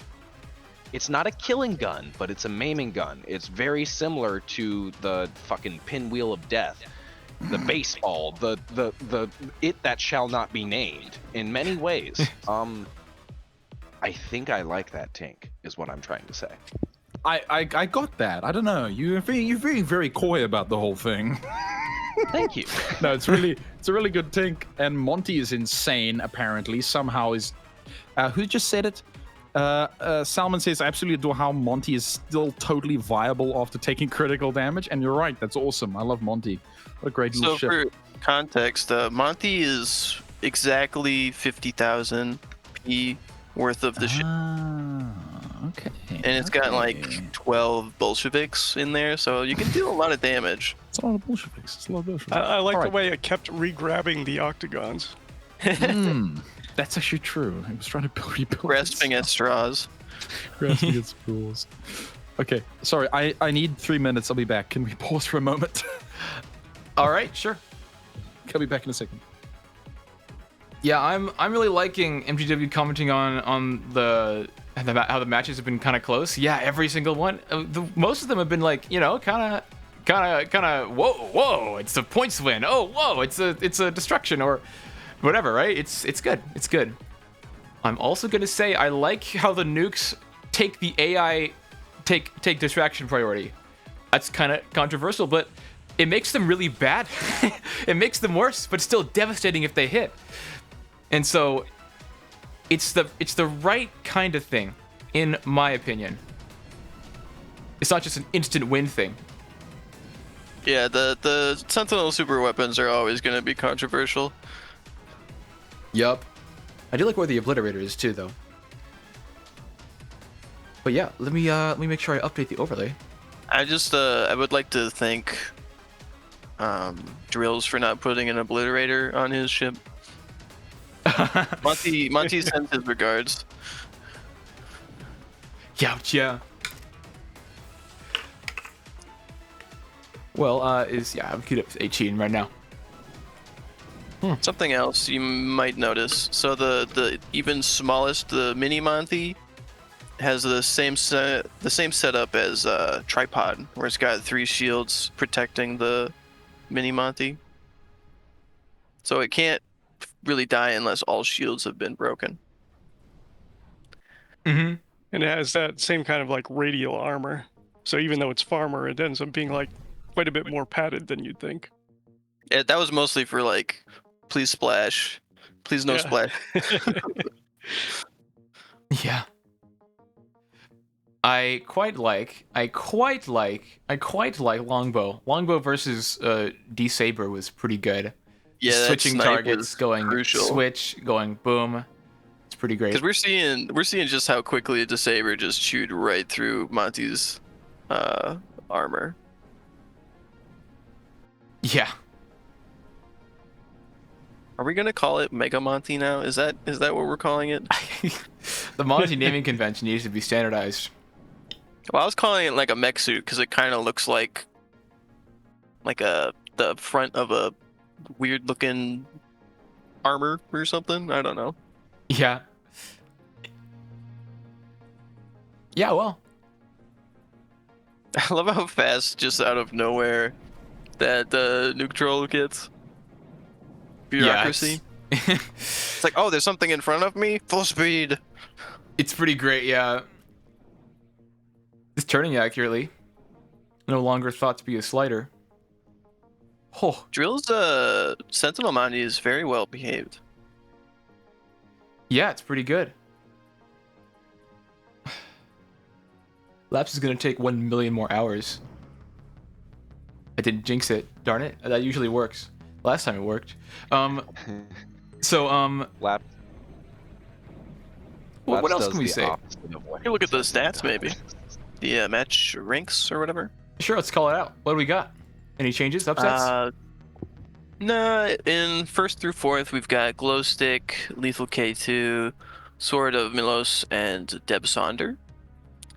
Fun. There's a big tie for 3 ranking score. Currently tied up between, looks like 6 ships. 6 ships are tied at 3. 1 ship at 4 ranking points, and Glowstick, with all of those kill points it's been getting, is at 4.5. Which Yeah. is 5 is like as good as you can get, isn't it? For ranking points, yeah, 5 ranking points is the maximum. So not far off. It hasn't died. It's gotten like 5 out of the 6 possible kills it could have gotten. Yeah, that's a scary ship. Yeah, it's pretty good. Pretty crazy. I'm excited though. Our next match, let's just pull it up. We can do that, right? Out of the match replay. Pulling up our next match. Who've we got? Oh, let's see. We've got Glowstick, Lap's True Sundonder, and Atropos up against Blue Alliance's Giant Cogs, Wrong order. the very obvious Propaganda, and Mindveld. Cool. All right. Let's get ourselves ready for that when it ends up happening. Lapse, excuse me. Executive decision. I'm moving on. Let's go and get qualification match number 18 going. Let's do it. Starting us off, Laps's ship is very angry that Laps is not here right now, and is firing a good burst, but not taking out any weapons of that ship. Ooh, taking out Laps's other ship, again being very angry at Laps. While Atropos drills through almost to the core, pulling in with its annihilators. Most of the weapons on MGW's ship have been taken off, while Luex piles on the dangerous oh man. And only the Really little a box. hyperstacked core. Yeah, it's very, very resistant to Okay, hi. very Welcome resistant back. to direct damage, as we can see here. Luex destroyed your ship because he was waiting for you. What? No. Oh, There good. it goes. But there we go. The Red Alliance took that mind's match. Sorry you weren't there for it, Laps. But there. Yeah. Let's take a look at the replays so you can get covered as to what happened in that match. Over to you, Kaboom. All right.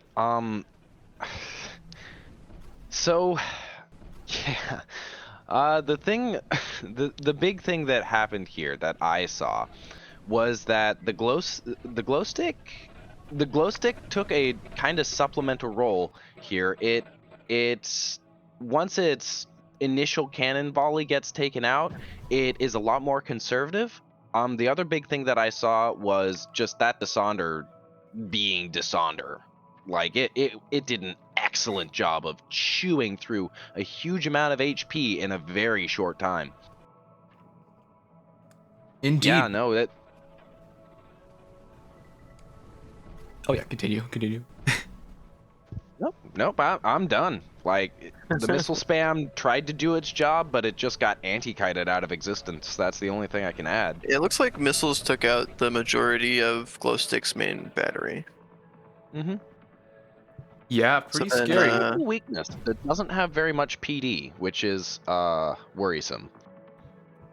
You would think Yeah. with that many swords, you would maybe put a couple of them on point defense. But yeah. No, you wouldn't do that. Always at the enemy and not at their measly little weapons. But anyway, yeah, that's qualification match number 18. Shall we go to 19? We shall. Let's go. On the Why? Red Alliance, we have Why Wheel of... was- Oh no. What's up, Laps? No, sorry. It's fine. I was confused. All right, go on. On the Red Alliance, we have Wheel of Fortune, Hive Ship, NEF no. up against Blue Alliance's Sword of Milos, Dissander's Pair, and Discarda's Decision. Okay, let's get this going. Imperiax has already fired a massive bolt towards the enemy alliance, not taking out much of the ships, but the chance of it's always there. Torpedoes from Mons coming in close. Ooh, cutting Imperiax just being stupid. The wheel is taking damage. Those drones are getting in. Wheel's gone. Wheel's That's it. down. King is dead. Long live the king. Yes. Oh, okay, now it's down to extra Panal feathers versus skill and whoever made the other Torpedoes. ships. Bisected that ship. Yeah. Skill Mons and what's his name? Those drones, though, are making some chip damage onto the torpedo. They really Dissander. are. Yeah, although it is Terran hull, so it's a lot tougher than tank, so it should survive a long time regardless. Oh, look at that turn. Throw all those drones to one side. Hulk, just huck all the torps in one direction. Move There's a lot of torpedoes. A continuous stream being pelted from two ships on the Blue Alliance. There we go. He runs away. He's lost some weight. He's moving at a good speed. He's got drones. He lost the factory's gone. The factory's gone. The war's over. It's over. It's over. We're done. We can't proceed without the factory. Oh. The drone ship got out-droned. Ripping pepperonis. It got freaking missiled. That's or torpedoed. That's just ridiculous, man. Oh man. That was brutal. Yeah. But there it is, the Blue Alliance with no deaths on it. Pretty I like good. the drones just swirling there. Wait, look at that. Look at the drones swirling. Oh, it's so pretty. Look at that. Oh, Yeah, that's gorgeous. No, speaking like- of pretty, as a projectile spammer, this made me very happy. Yes. At first I saw the Wheel of Death, and then I saw the HP of the other alliance, and I'm there. Oh no. But then I was very pleasantly surprised because drones, as it turns out, are the perfect counter to that wheel. The perfect counter. And that just makes me happy. Like, that makes me incredibly happy. And the other projectiles, drones and torpedoes are perfect together. That is a match made in heaven right there. Yeah, no, this was just good, like really good. I didn't think that a Desonder-like would ever be a good tank sponge for damage thing, but that's exactly what happened. And truth is stranger than fiction, man. Like, I don't even know what 100%. To say about that. 100%. Aaron Hall. Oh, gee whiz. Yeah, but you never would think of a Terran Desonder, would you? Never think of it. Well, Look at it, cut the thing in half and did the Desonder moment. Yes. Yes. Desonder moment. It was such a oh, I love it. I love it. I'm gonna make a Tinkle. I'm gonna make a Terran Desonder as well. Lapses Desonder's pair. You might have to after I nerf Tinkerl into the ground. No. Torp Sonder, yes, Torp Sonder. We thought Torp Rolder was the greatest Torp ship. No, it is Torp Sonder. Or the greatest of Torp ships. Oh man, Torp Sonder. That was great. Yeah. I love that. Alrighty. Up next is match 20. Indeed. On the Red Alliance, we have Zephyr, Debsonder, and Brickatron up against Blue Alliance's Cornstar, Vysunder, and Swag Messiah. All right. Oops, gotta update this. There we go. Gosh dang, update thing. I gotta make that automated. I guess we'll know what we're doing for qualifications tomorrow. Let's go! Ooh, Let's go! Lapses Desonder thing. Swag Messiah, legalize nuclear bombs. We love casting spells. And then over here, Debsonder is shooting at Darkstar. Nope, it's Cornstar from the backside. It's Cornstar. Lapse is being a Vysunder good trying to alliance shoot partner. down some nukes. Yeah. Trying. Swag Messiah is probably what is the only good option here for getting Deb. Yeah. These nukes are gonna eventually get through Cornstar. To be fair, Vysunder could do it if he just decided to go and attack Deb, which he seems to not want to do. Well, this is a weird scenario. Oh, are the... I don't know. That might be it. That Skill is it. taking out Cornstar. Splash damage on those obliterators, making a decent dent. Vysunder, please. Vysunder, why? Why you like this, Vysunder? You did better in testing, Vysunder! No! Still over a minute on the clock. Yeah. Well, yeah. Still more than enough time for... Notably, Vysunder and Deb are getting pushed towards each other. That's true. Oh, no. Here it comes. There goes Vysunder. Bye-bye, Vysunder. The target change. I loved you. The target change. So Swag Vysunder needs to stubbornly- get this kill on Deb. This is the only way to win on points. Pretty much. Is he going to manage it? No. He's thinking. He's like, do I attack the brick ship I can't kill or the very easily murdered Tinkerl ship? I go for the brick ship. Yeah. Brick? It's a brick. I don't like neutrals. I'm a sentinel. It's literally We're like better than shooting this. out little temptations every couple of seconds. Yeah, exactly. Yeah. He needs a keep target multiplier, right, Al? This is an ATS joke. Oh no! A hit from Debsonder. It's Swag difficult Messiah though. is very resilient to Tinkerls, though. It's so light but durable at the same time that it just kind of Exactly. gets pushed out of the way of the damage. Yeah. It is actually quite true that you need a decent amount of mass to become really vulnerable to Tinkerls, because then you just get wailed on, don't get pushed out of the way. Brutal. Red team wins. Ouch. Well, yeah, there we go. That's qualification match number 20. 20. Let's take a look at what happened during that match in the match analysis. Okay, the Blue Alliance could have taken this. It could have taken it, and it almost did. The the thing that happened here that was really notable were those nukes and the nuke troll being the nuke troll. Like, once the guns were taken out on Cornstar, it was looking pretty bad. But I think the nuke ship genuinely, like, legalizing nukes is a good idea because that can actually take out the brick. It got really, really close, and if if Cornstar had survived just a hair longer before the amazing dodging display by that nuke ship, that would have ended differently. But it is notable that the Tinkerel on the Red Fleet does have an excellent firing pattern for dealing with small ships. It may not be able to hit that one, but it sure as heck can hit all the others. I guarantee you.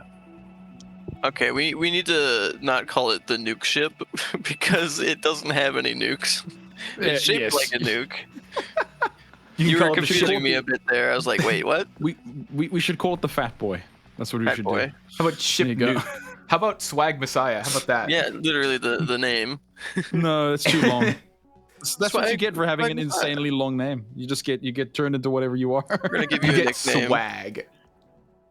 There you go. Become Okay, I mean, to be delegated. fair, it's pretty swag. So yeah, cool swag. Likes to do those dodges, pretty slick. Indeed. While I load in the remaining, the coming matches. Oh my goodness. Salmon doesn't recognize MGW. Wow, it's like the new blood meeting the old blood. Terrifying. Yeah. MG isn't even that old blood either. Reminded every day. Well, Reminded every day. oops. Let's do qualification match number. Oops. Update. I like that number Owl agrees with 21. me. Yes, thank you, Owl. Yes, he's On the Red Alliance, we have George, My Eyes, and Elysion up against Blue Alliance's Pocket Launcher, Dixonder, and Serious Brain Rot. Okay. Let's get go. this going. We finally got 3 little ships against 3 little ships. This is like 2014 all over again. Oh, Brain Rot is it built for this kind of engagement. really is, yeah. With some backup Well- from torpedoes and Tinkerel fire, it's a great pair. Look at that, taking out the other ship on the Red Alliance. And now Dixonder Richard, should do its job as the anti-kiter, taking out the false Tinkerel that does not use any guns. And boom. Hey, hey, Richard Sonder got a 3 out of 3 kills that round. It's almost like Tinkerel is blisteringly overpowered. Ouch. I love it. I love it. That was I great. have plans. Oh no. I don't think Dissonder's they'll hurt the Dissonders too much, though. You're allowed to hurt Dissonder. Dissonder can take it. He's a big boy. He doesn't care. He can't take it. Historically, he doesn't take the heat. You're not wrong. Well, No, what do you mean? Dissonder 2 and 3 could actually like tank damage. They could actually do pretty okay. You've No, maybe been not building Vice Tinkerel Thunder or for too Dissonder long. 1. You're okay. You're like Okay, thought long on for a taking Tinkerel, damn it. this feud. Long for a Tinkerel. That's all I want. That's all I That was the want. fastest round yet, I think. It really was. That was insanely fast. I mean, look at that. Ba ba ba ba ba. Gone. Ba ba ba ba ba. Gone. Yeah, it's just unbelievable. 3 Yeah, no, kills. I Yeah. can't even add anything to your guys' commentary there. Like, this was small ships, dirty, fast, just insane. But yeah, Wow. Owl, you blink Yeah. really slowly. Yeah, cool. That's qualification match number 21. Let's go for 22. Alrighty, on the Red Alliance, Real we've got amount. V5, Darkstar Dreadnought, and Gravitas Not Found, up against Blue Alliance's Munin, Longbow, and Vos Introbow. Okay, Let's go. let's get this match off the ground. Starting off, Longbow aiming at V5. Ooh, but getting a hit. Oh, taking out a huge amount of the red. I think the red's Yeah, gone. all those gens went up in one shot. Insane. Yeah, Darkstar doing Darkstar things. The little crystal kiter is not. It's getting away. That's good. It's got enough missiles to actually do something, but then it's got to actually stay alive. Poor thing. Nope, here comes Darkstar. Darkstar's like, you think you're a missile? You think you're a crystal runner? Watch me turn. Oh my goodness, it turns Both- so well. Vos Introbo is acting as the Those beat rounds distractor could for most of the definitely time. kill the Tinkerel if they ever get on the right target. you're right. Is acting as a really good, I nearly said distractor, while the Tink just kind of cuts away. Ooh, but that shot took out most of the thrusters on Vos Intervo. It's now almost dead in space. Darkstar has a perfect opportunity to take it out. Yeah. And yeah. 2v2. 2v2. But, careful. I think careful, these Tigro. B drones, once they get on target with the Dissonder, could prove very beneficial. The Dissonder seems to have enough PD to not actually care if you watch it. It just zitzes them down. It's not the Tinkrell spring ship. It's not really a Dissonder. There it goes. Not really a Dissonder at all. Still alive. The spring ship, the spring sniper, has actually has PD. Yeah, this is going to be a win on points for the Blue Alliance. Yeah. Darkstar absolutely. is historically bad at catching. Oh, Darkstar! Turning around at the wrong moment, nice. and Darkstar is taken out by the enemy alliance. By that Sinky. Well done, Wow. Sniper Tinkrell. Well done. Last one. Oops, wrong button. Okay. Yeah, well, let's go into the match analysis of match number 22. All right, yeah. So this one was really interesting. That little Tinkrell does great, especially with that crystal. I'm not even sure what to call it anymore. Maybe it's a skirmisher, maybe it's an anti-kiter. It fills a lot of roles, and Munin was excellent in complementing this alliance. This is a good combo. I can't think of very many things that would consistently beat this, just because of the damage from that Tinkrell. This is a very fast-paced fleet, and even Darkstar just couldn't handle it. Darkstar was dying. It was very small by the end of that match. High DPS fleet, and it's very dodgy. I like it. Yeah, pretty crazy. Yep, thank you for the analysis, Kaboom. Let's move on to qualification match number 23. As a reminder, we're going to stop after we reach the midpoint of these qualification matches, because there are more than can be done. Man, wow. Okay. We're only halfway through this halfway. Right. Let that terrify you. All right. Right. In the Red Alliance, we have Long names. Projectile Vomit, Operation Doomsday, and Yellow Yacht up against Ziggurat Hydra, Chernobyl, and Infinite Planes. Cool. Well, let's go. Infinite Planes. I so love Infinite Planes. Projectile vomiting some projectiles, while Joyce comes in close, ready to carve a hole in the enemy. Ooh, but mines are mines gonna take it out? Is Joyce gonna be able to get in there before the mines do? That's a hard thing to do. That sword ship will not need very long. Ouch. Oh, but it's gone. One down. A Here good tag out comes by the Blue Infinite. Alliance. Oh my That's goodness, some Infinite damage. took so much damage. Look at the core. The core is literally one block from death. It's actually exposed. It's Oh my gone. goodness. That's insane. What the hell? You How is it alive? Yeah. Yeah. Well, Oh, let's see man. if this railgun close. ship can prove some worth. I like how it kind of casually stopped just outside the bullet range. It would okay, there's not a problem. No, projectile vomit is very screwed. Yeah, no, there we go. Yeah, thank you, Ziggurat. Oh. Okay. Yeah, now Joyce's AI trigger is ungenerated, and it is being chased down by the Ziggurat. Well, that red can definitely move, so he's probably fine for the moment, honestly. There's not a whole lot that can really challenge him. Might just have to wait for a point victory. I don't think these three are really going to get him unless he does something very dumb, which is very possible, to be fair. The famous Red Faction play is to rush in and die. Let's see if it will do that. Right now, it looks like it's still being okay with its AI trigger, but only 41 seconds left in the match, and it begins it's back. firing. Shooting at the enemy. And it's gone. Joyce made a couple comments on how, extremely prone his trigger was to getting shot off, and that has been seen. It is not fast enough, and it takes the trigger's gone before it can break through it all and take out the rest of Kaboom. But Kaboom, Infinite is hugging? What the heck? you're there. That's a perfect fit. You're doing That's a fine. perfect fit. You're doing okay, buddy. You're doing okay. It's all right. Don't worry about the mean red. He can't hurt you. Oh, he's Can't like, hurt you here. but I want to throw mines at the enemy. You're going in the trash can. No. I'm a generic bully character. No. That took a turn very quickly. But yeah, look at that. That's hilarious. That was so scary. All right. Trigger. Yeah. Good work. No. Good work. The only commentary I can provide is there was just some HP issues at the beginning of the match, but more importantly, this was just a really good combination with a tank, an anti-kiter doing kiter things, and then my kiter might have surviving somehow against Joyous' ship. It shouldn't have, but it did.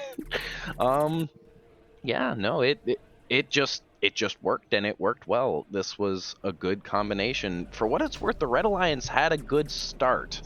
If Joyous' ship was able to just kill the brawler to begin with, this could have ended very differently, but Oh, sure. not quite. Yeah, Instead, well, it came down to the poor red getting absolutely smacked about. pulling a red faction again. Back to the roots. Pulling the red faction. Oh. But yeah, there we go. That's qualification match number 23. Smash. Let's go. On 24, Red Alliance, we have Iron Cage of Bureaucracy, Brick Sonder, and Buster. Up against Blue Alliance's Lethal K2, Oh No, It's Bob, and Ferminate. There we go. Okay. Freaking overlay, man. So yeah, two bricks and a charger against a charger and two tinies. It's gonna be Indeed. very interesting. Let's see, Brick Lethal Sonder. K going in pretty close, starting us off with Duster, almost kind of Duster. Is it Buster? Buster. Buster. Aiming at the Buster. enemy. Ooh, getting a Oh, nuke hit from the Big move back. to the back end. It lives, but not by much. Brick From the Sonder. back. Almost Another getting. one. Oh. Oh man, Buster's holding on by a thread. he really is. Oh no, no. Oh, good. R.I.P. Wow. Sonder. What happened RIP there is and Lethal was distracting all of the point defense weapons. Ah, I see. Also, Brick Sonder somehow managed to evade two nukes. Lethal K almost drilling down into the center. One block away from victory, literally. If it just had some AoE weapons, wow. Things would change, yeah. The freaking red faction. MGW begins to regenerating slowly. It's got some ridiculously stacked stuff in there. Oh no, I missed something. Yep. Did I? No, I didn't. I don't know what's going on. No, that's fine. Don't worry about it. Don't worry about it. The other two raids are dead. Actually, no, wait. One of the raids is alive. Which raid is alive? Lethal K is alive, looks like. Lethal K is Oh, approaching Brick the Brick Sonder's Sonder alive. No, Brick and Sonder! taking it out. Pulling a red faction. Destroying things. To be fair, I was shocked that Brick Sonder was even still alive. Yeah. Okay. Well. Interesting. Properly tagging out the alliance positioning. partner. That nuke positioning is working out pretty nicely. So Buster got so wrecked by nukes, man. It really did. Poor It was Buster. murder. Oh, Buster. We just witnessed. Oh, here come the nukes. Hey, nukes for blowing up a nuke ship, a nuke troll. How perfect. How ironic. Yeah, there's a lot of nukes on the Others, but screen. not himself. There's so many nuke circles happening. Yeah. Yeah. Are the nukes shooting down the nukes? That's my question. Which came first, the nuke or the nuke launcher? That one's actually kind of So true. obvious, but That one doesn't have a problem. I think you need to think of a tougher one. Ooh, and Lethal K taking the kill. I was wondering if it was gonna be a points win. It was taking damage like crazy. Yeah, Oh no. pretty crazy. It still wants to kill it, Duke. apparently. Duke, I just thought of a really dumb one. Oh no. It's fine. I'll spare you it. I'll spare us all. Ah, perfect. Maybe we should make nukes spawn nuke launchers. Thank you, Owl. That's exactly the kind of quality of feature suggestion I expect from a developer of ATS. By the way, have you guys heard of ATS? No, I'm sort of an response. Sorry. Skip ahead. Sorry. Well, anyway, analysis time. All right. Yeah, this. Oh boy, this was both sad to watch if you were a fan of the Red Alliance and confusing to watch if you were part of the Blue Alliance. This was just confused screaming the entire time, and then Reds. Those were the two vibes that I got overall. Lethal K did an excellent job, magnificent performance from that ship, and it just melted things perfectly. The poor tank did a great job. It survived for a very long time, but it just isn't meant to fight a nuke troll, and that's fair. The other nuke troll on that ship, the Munin-like, its volume of nukes, I feel, definitely made a difference, especially with Buster. Buster doesn't have quite the PD to deal with nukes effectively. I think it does. It's the problem was it wasn't aiming at the nukes in time. It was aiming at Lethal K. Yeah, well, that's a really rough combination, because that means you're open to all projectile spam whenever you're focused with a distracty red kind of ship. I think that can be said for most things, though. yeah. a lot of times, yes. Like that's a failing of PD more than it is anything else. Yes. But yeah, cool. That's qualification match number 24. Let's begin at number 25. Who've we got, Duke? Already in match number 25 on the Red Alliance, we have Akiri Empire Assault Cruiser, Bombardier Beetle, and DeSaunders pair up against Blue Alliance's Triangle Gaming, Swag Messiah, and Gary the Obelisk. All right, let's get qualification match number 25 started. Oh no, it's Swag. It's Swag versus the other ship's name. Oh, Beetle? come on. Beetle, thank you. Ooh. Beetle's weapons are spaced in the right so way close, to fight it's this, so but close. not Oh my much is goodness. being dealt. Oh, a distraction. Ooh. Oh, but Triangle, the torpedoes from the Sapinski- other side of the arena. Torpedoes in the rebound. Oh, and an the owl Saunders pair. drilling into a Saunders. hole, and there it goes. There goes Swag Messiah. Oh man. There. Oh yeah. No, look. The Triangle's so now it's- angry. What is happening? Yeah, he's furious. I'm gonna click He's on never been like this you. before.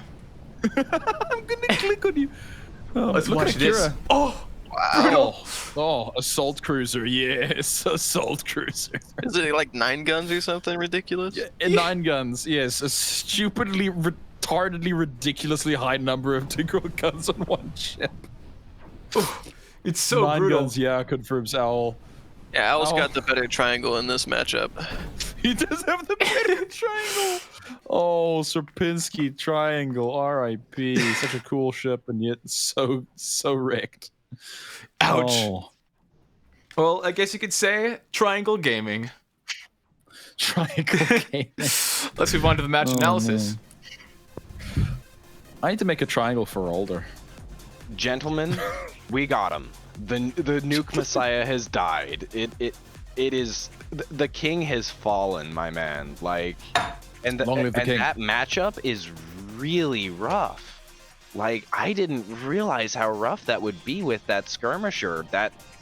That's a really interesting. That's really interesting that it was able to pull that off. Also, we saw Joyous' ship tanking way more missiles than anything has any right to, which was fun.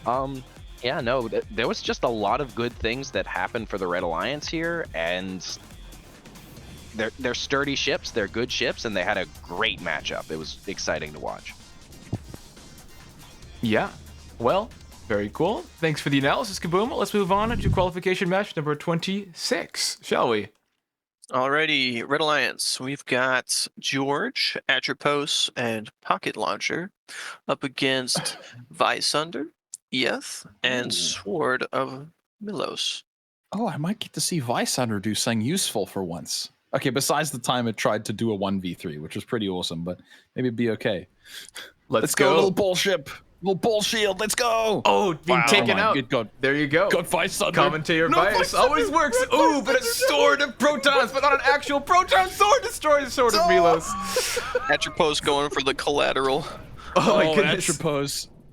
How is Tagging Extrip itself out. alive?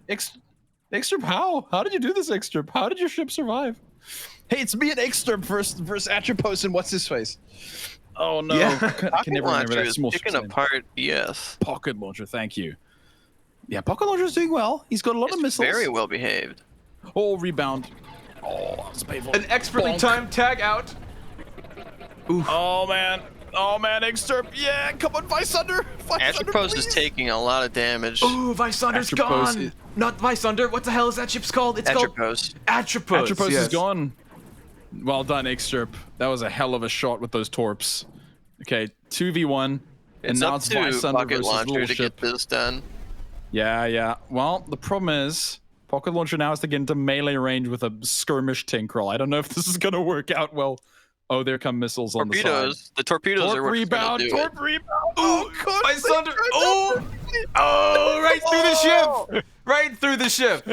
Oh, man. Bravo. Oh, I so hate torpedo rebound. Why is that a thing in You this love game? torpedo rebound. You Torpedo cock about rebound's both sides. awesome. You're right. I love it, and I hate it so much.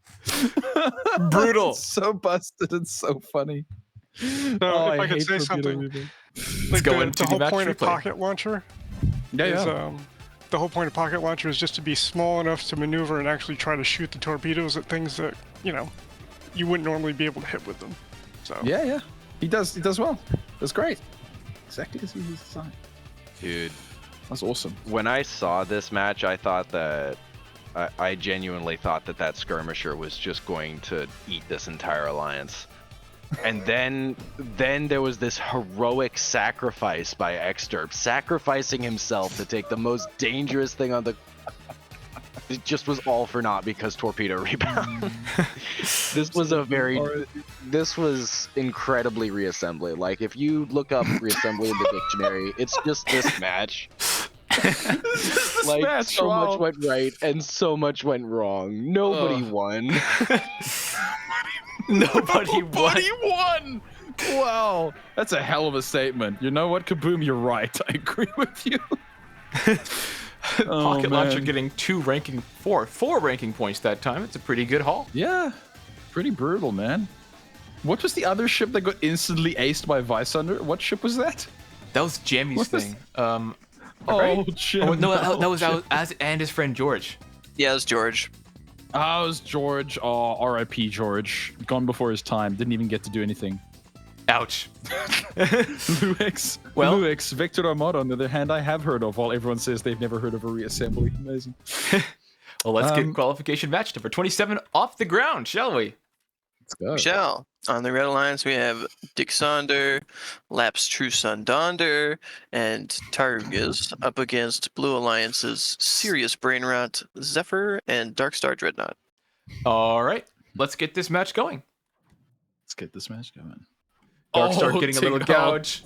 Ooh, it's Getting a a pretty little deep one. Tinkerel down the center. Oh, yes. Engines offline. But Darkstar still just feels like Engines killing offline. something. Yeah, And now- Darkstar's still but it- very angry. Not worth Clean it. shot from the back. A clean shot from the back. how's it A alive? clean shot. Oh, and it kicks it It's out. gone. Oh, Donder, you are my true son, Donder. You're right. Took off a Yes, sizable Donder. chunk of armor, but this is a 1v2. It's going to be tough to come back from this. You got really splash is. from This one is, angle, and you got vaults of death from the other. Oh, Zephyr taking some terribly dangerous Oh, shots Zephyr. and Oh, being Zephyr. Oh, impacted against the Tarziger, whatever the hell that thing is named. Tarugiz. brutal. Tarugiz.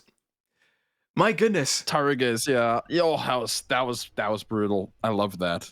Oh, That's qualification match number 27. Let's go into the match analysis. oh, poor Zephyr. Oh wow. Oh wow. Watching that Yes. Tink fire, man. Watching that Tink fire was incredible. Look, Oh, Donder. Darkstar at this point, he's a good ship. He's so good. but he's the old man coming and being like, "What are these newfangled tinkles doing, cutting through my damn hole? Get off my lawn, ship!" And he just deletes something and then promptly turns around, gets distracted, and killed by the thing he was complaining about in the first place. Like, that's the vibe that I'm getting. Tragedy. Poor Dark Ziggurat did a great job of surviving Dissonder for a long time. It was absolutely depressing to see the other Tink on this fleet get deleted, but it makes me very happy that it happened. Like, burst laser ships deserve to shine like that, especially against Tinkrel. Indeed, pretty crazy. But yeah, Also, I'd like to point out that Salmon is now demanding that I pay child support. what? Now that's color Nancy's commentary. got a point. Now that's gonna go. Yeah, how are you gonna explain all these children, huh? All these destitute children.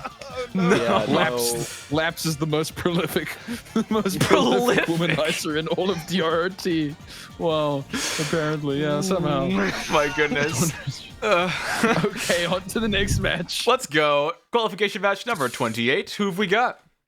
On the Red Alliance, we have Hive Ship, Deb Sonder, and Projectile Vomit up against Blue Alliance, Full Monty, Vos Introbo, and Propaganda. All right. Hey, it's Monty again. I miss Monty. Let's freaking get this going. We've Deb Sonder cutting huge gouges into Monty, or at least one gouge. Ooh, Deb Sonder taking out the propaganda.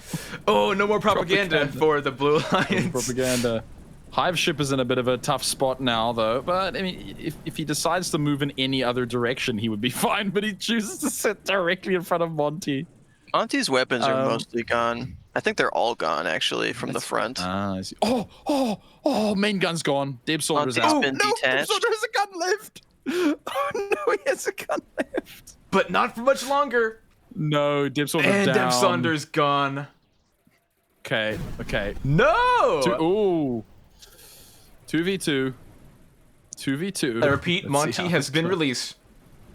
Monty has been released. Monty's out in the open. Monty has gone Giga Monty.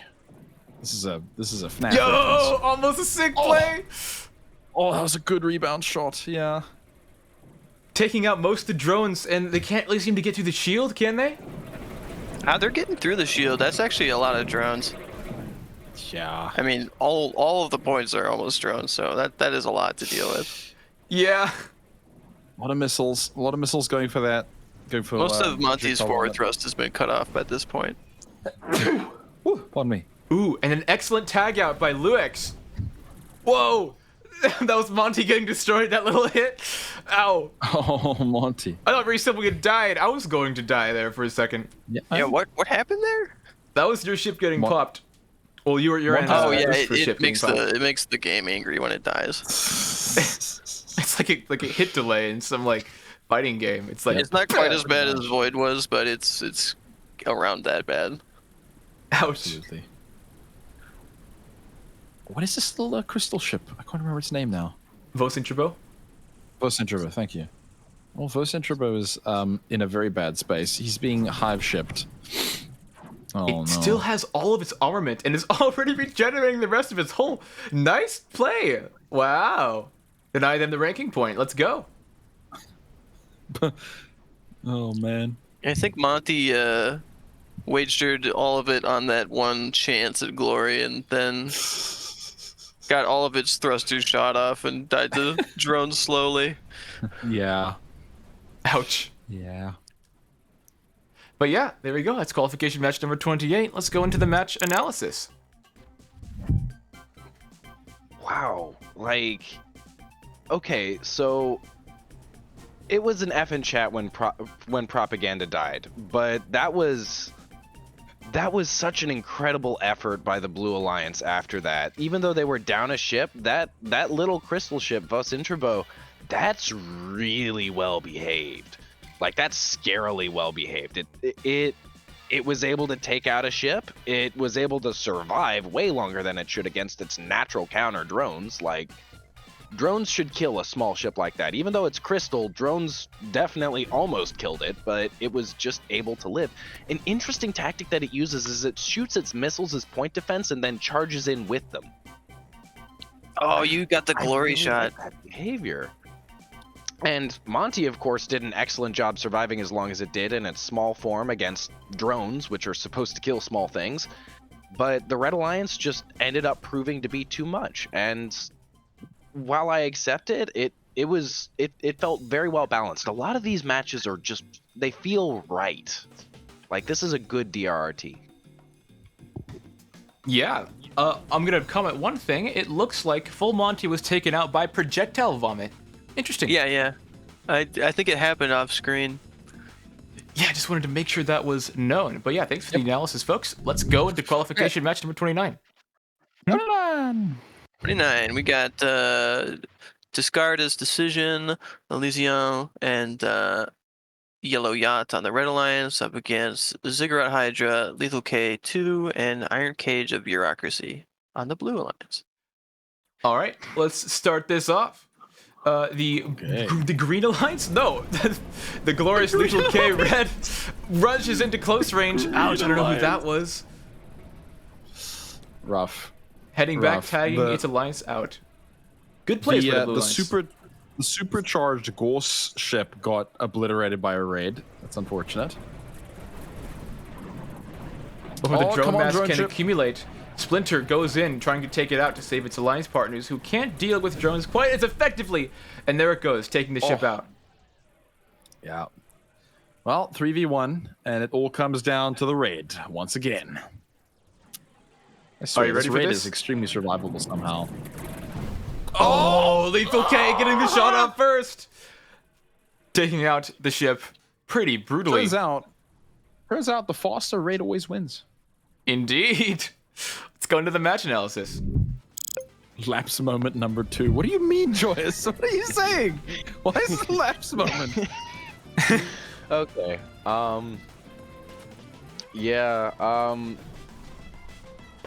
This was great. It was really incredible to see Lethal K deal just so much work. It was putting in a lot of work. I think it got all 3 kills, didn't it? Sure did. That is crazy. Yeah, just the nuke troll didn't even get to do anything. Ziggurat kind of existed for a little bit, and that it was just over so fast. I mean, I guess that's what happens when you have a small alliance like this, but wow, just it was a good performance. The drone ship did its best, but Lethal K is just too fast, and that's very scary. Indeed. Well, thanks for the analysis. Let's move on to qualification match number. After I hit this button, what the heck? Boom, there we go. We're reviewing the match log again. Let's go. Number 30. 30, Red Alliance. We've got 30. Operation Red Doomsday, Cornstar, and oh no, it's Bob up against Blue Alliance's Longbow, Giant Cogs, and the Wheel of Fortune. All right. Let's begin this match. Starting us off. Ooh, Tinkerel bolts fire towards. Oh no, it's Bob. And now 2 splash ships decide to brawl it out. MGW coring way faster, but not in range anymore. But it did take out the main weapons of Jamie. Of In range. Cornstar. Oh, Whoa. one of them was holding the ship in place, and the other one just spiked it. Here we Yeah. go. Oh, sick play. Bankrupt. That ship is so busted. Oh, I love it. It's reminding me of an old ship that Splinter made called Dawnbreaker. Oh, Yes. it does remind me of Yeah. Dawnbreaker. Oh my goodness. It's totally Dawnbreaker. Oh my goodness. Look at that thing. Dawnbreaker. It's like, look at that sick evasion. Oh, he got it. Oh, he snapped it. Whoa. He got it. Nice. Oh no, it's Good Bob, work. says Still alive. says Wheel of Fortune. Flurry no. missiles, the ultimate diss. Yes, flurry missiles. If you died of flurry missiles, then He died. He's gone. Okay, the Munin has a chance to redeem itself. We have There's seen 2 Cogs Cogs has died to nukes earlier in the tournament. So 2 nukes and a dream is all you need, buddy. 2 nukes and a dream. You've got what Munin would pay an arm and a leg to have a chance to do. Redeem himself in a glorious anti-heavy fight. Okay, that's 1 new connection. Can he get another? Cogs does have some well-placed spacing, though, in its armor. Ooh, it's fast enough. Yeah, it does have very good spacing for anti-nuke. It's actually very correct. The other problem is that it's actually just fast enough. Has just enough little bit of PD there to catch the thing. And is it changing target or not? What are you doing? Okay, no, he's just kind of. A nuke taking off a large section of MGW. MGW aiming towards the nuke, trying to shoot it down. Ooh, but shots from Longbow are still pelting at the Red Alliance. Let's see if the points victory goes to blue. 14 seconds. Get the nuke. The nukes are hitting. Get the nuke. No, the nuke's not. 7. This will be the last possible nuke. Last possible nuke at the last possible second. Oh no, he doesn't get it. Tragedy. RIP. Ouch. GG Blue. Blue Alliance takes the match on points. Salmon, did you just say nuke apps? Amazing. Nuke apps. Nuke apps. Well, let's check out the match analysis, shall we? Oh boy, yeah. This was exciting. We got to see the Wheel of Fortune live and die by its namesake. Like it killed something and then got disrespected in the worst way possible. We saw that little Munin really prove itself. It survived something that it absolutely shouldn't have. That was against all odds. It managed to live. We saw the Cog do surprisingly well against nukes, which it hasn't in the past. Perhaps it's okay after all. And that poor Tinkerel, it really tried to take out the small ship, but it couldn't quite get it. It was able to get a few shots, but just not enough to kill. Sentinel is rough to deal with, especially in small ship form. Thing is something else. Well, cool. Thanks for the match analysis. I'm going to hit that button one more time. And then I'm going to hit Mod U to update everything. And then, you know what I'm going to do? I'm going to hit the transition button. What's our next match? That's right. It's 31, isn't it? Yeah.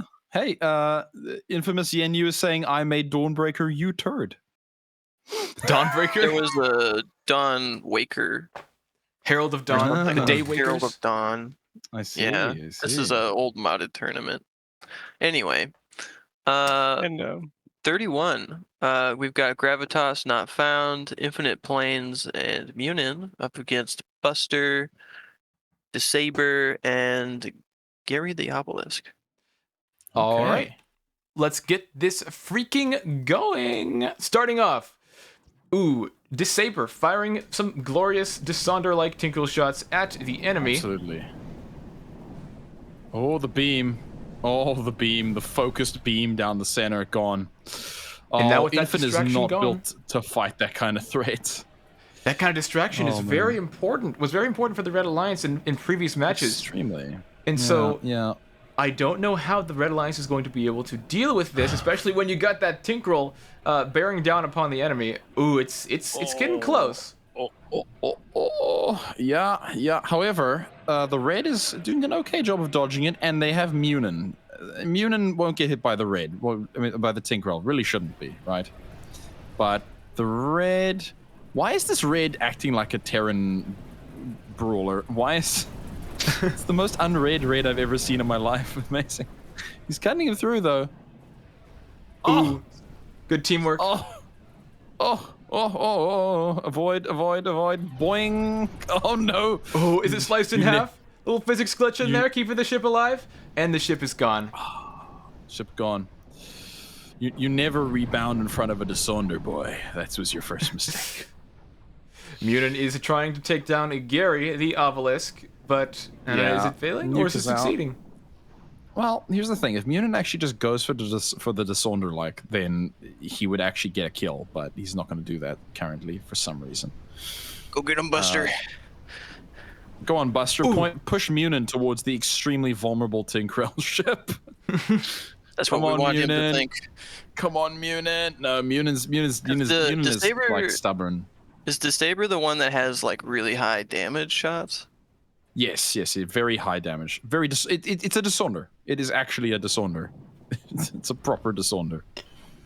It's not the Owl Feathers one, which was like the ridiculous one.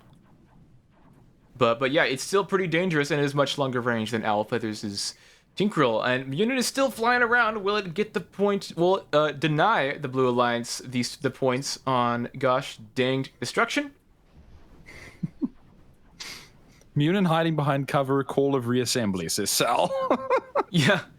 Ooh, can it snipe? It can't snap it down. Then there it goes. Oh man, that was a win. Dishonder sniped the nuke. Points. The Dishonder sniped the nuke.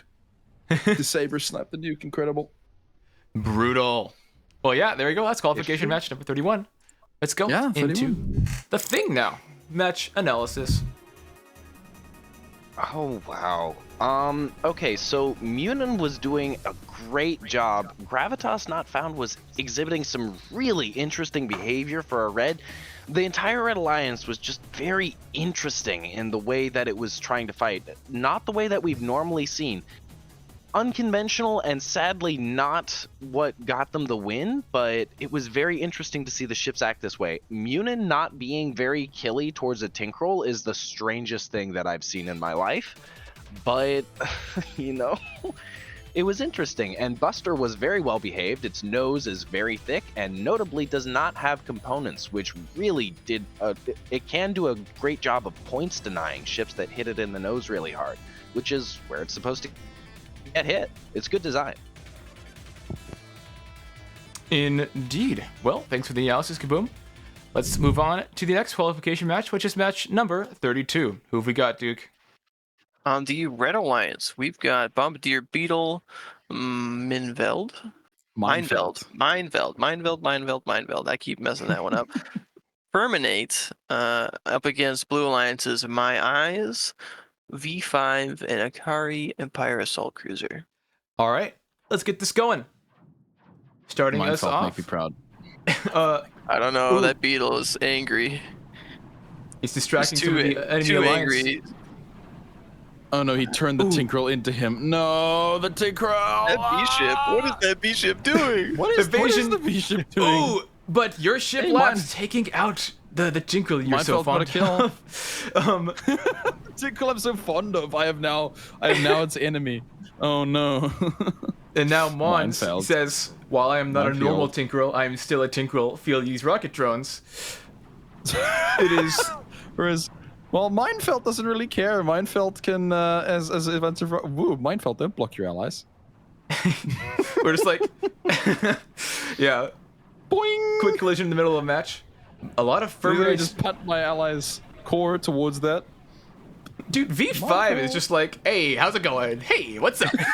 He really is. He doesn't care. Splinter's like just breakdancing on the enemies. Yeah, absolutely. He's styling. Yeah, Minefeld, where are you going? Other side of the arena. Oh, but those drones are starting to do a lot of damage. Yeah, starting to do a lot of damage. Here comes Minefeld. Boing. And there comes, what's his face? Boing. Boing, come on. This is the Gauss. The Gauss. I can't remember his name. Damn it. Oh, and there goes V5 by Slowking, shaken out. No more drones. I don't know. Its particles moved really fast away. Oh, and then Bombardier Beetle takes it out. Bombardier Beetle. Got it. Shame. Poor. Oh, you know what? Those missiles were really annoying. I don't know if they were very effective, but they certainly look extremely annoying. Yeah.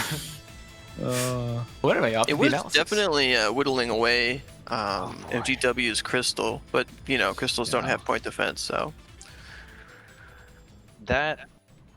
The Red Alliance behaved very well. The Blue Alliance was so did the Blue Alliance for the most part. All of the ships acted exactly as they should. Bombardier Beetle, I think, was really clutch here because it's just a skirmisher against a bunch of kiters. Like, it did an excellent job of reasonably guaranteed taking out one ship.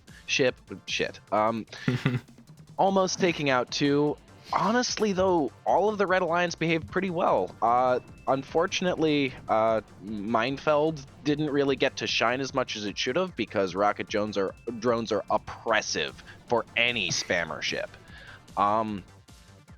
Yeah, but it still was able to be a fun little distraction. Nah, this was just a fun match. Mm-hmm. I agree as I finish drinking my water. Let's freaking go into the next qualification match. Who do we have? 33. This is like a third of the way through.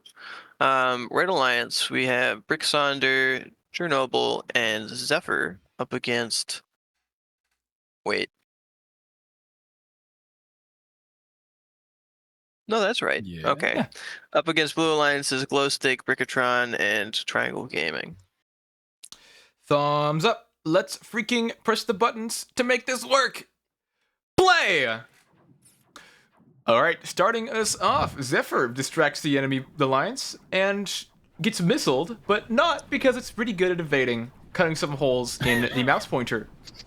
The slow approach of the brick is inevitable, but is being slowed by some mines. And Bricksonder is like, let's produce a brick wall.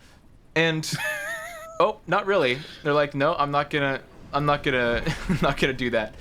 But yeah, Glowstick taking out Zephyr. Yeah. I also want to point out that Lethal K is in the lead with 9 kills. But the Glowstick is second place with that kill. And I think he's at 6 now. Let's see if the Glowstick can get in there. It has the point defense bound cannons, just like the other ones do. Except there goes the AI trigger. The Glowstick of Destiny. You got missiles from the back. Oh, the lasers. Lasers. Oh, but the Bricksonder is here. It's aiming. It's getting ready to unleash the power of the Brick Alliance. The Brick Alliance. Is that aiming? Wow. What is it? Okay, here we go. Yeah, no, that's called aiming, boy. That's called aiming. No more missiles are permitted on the premises. No more missiles are permitted in the galaxy. No, you're not allowed to.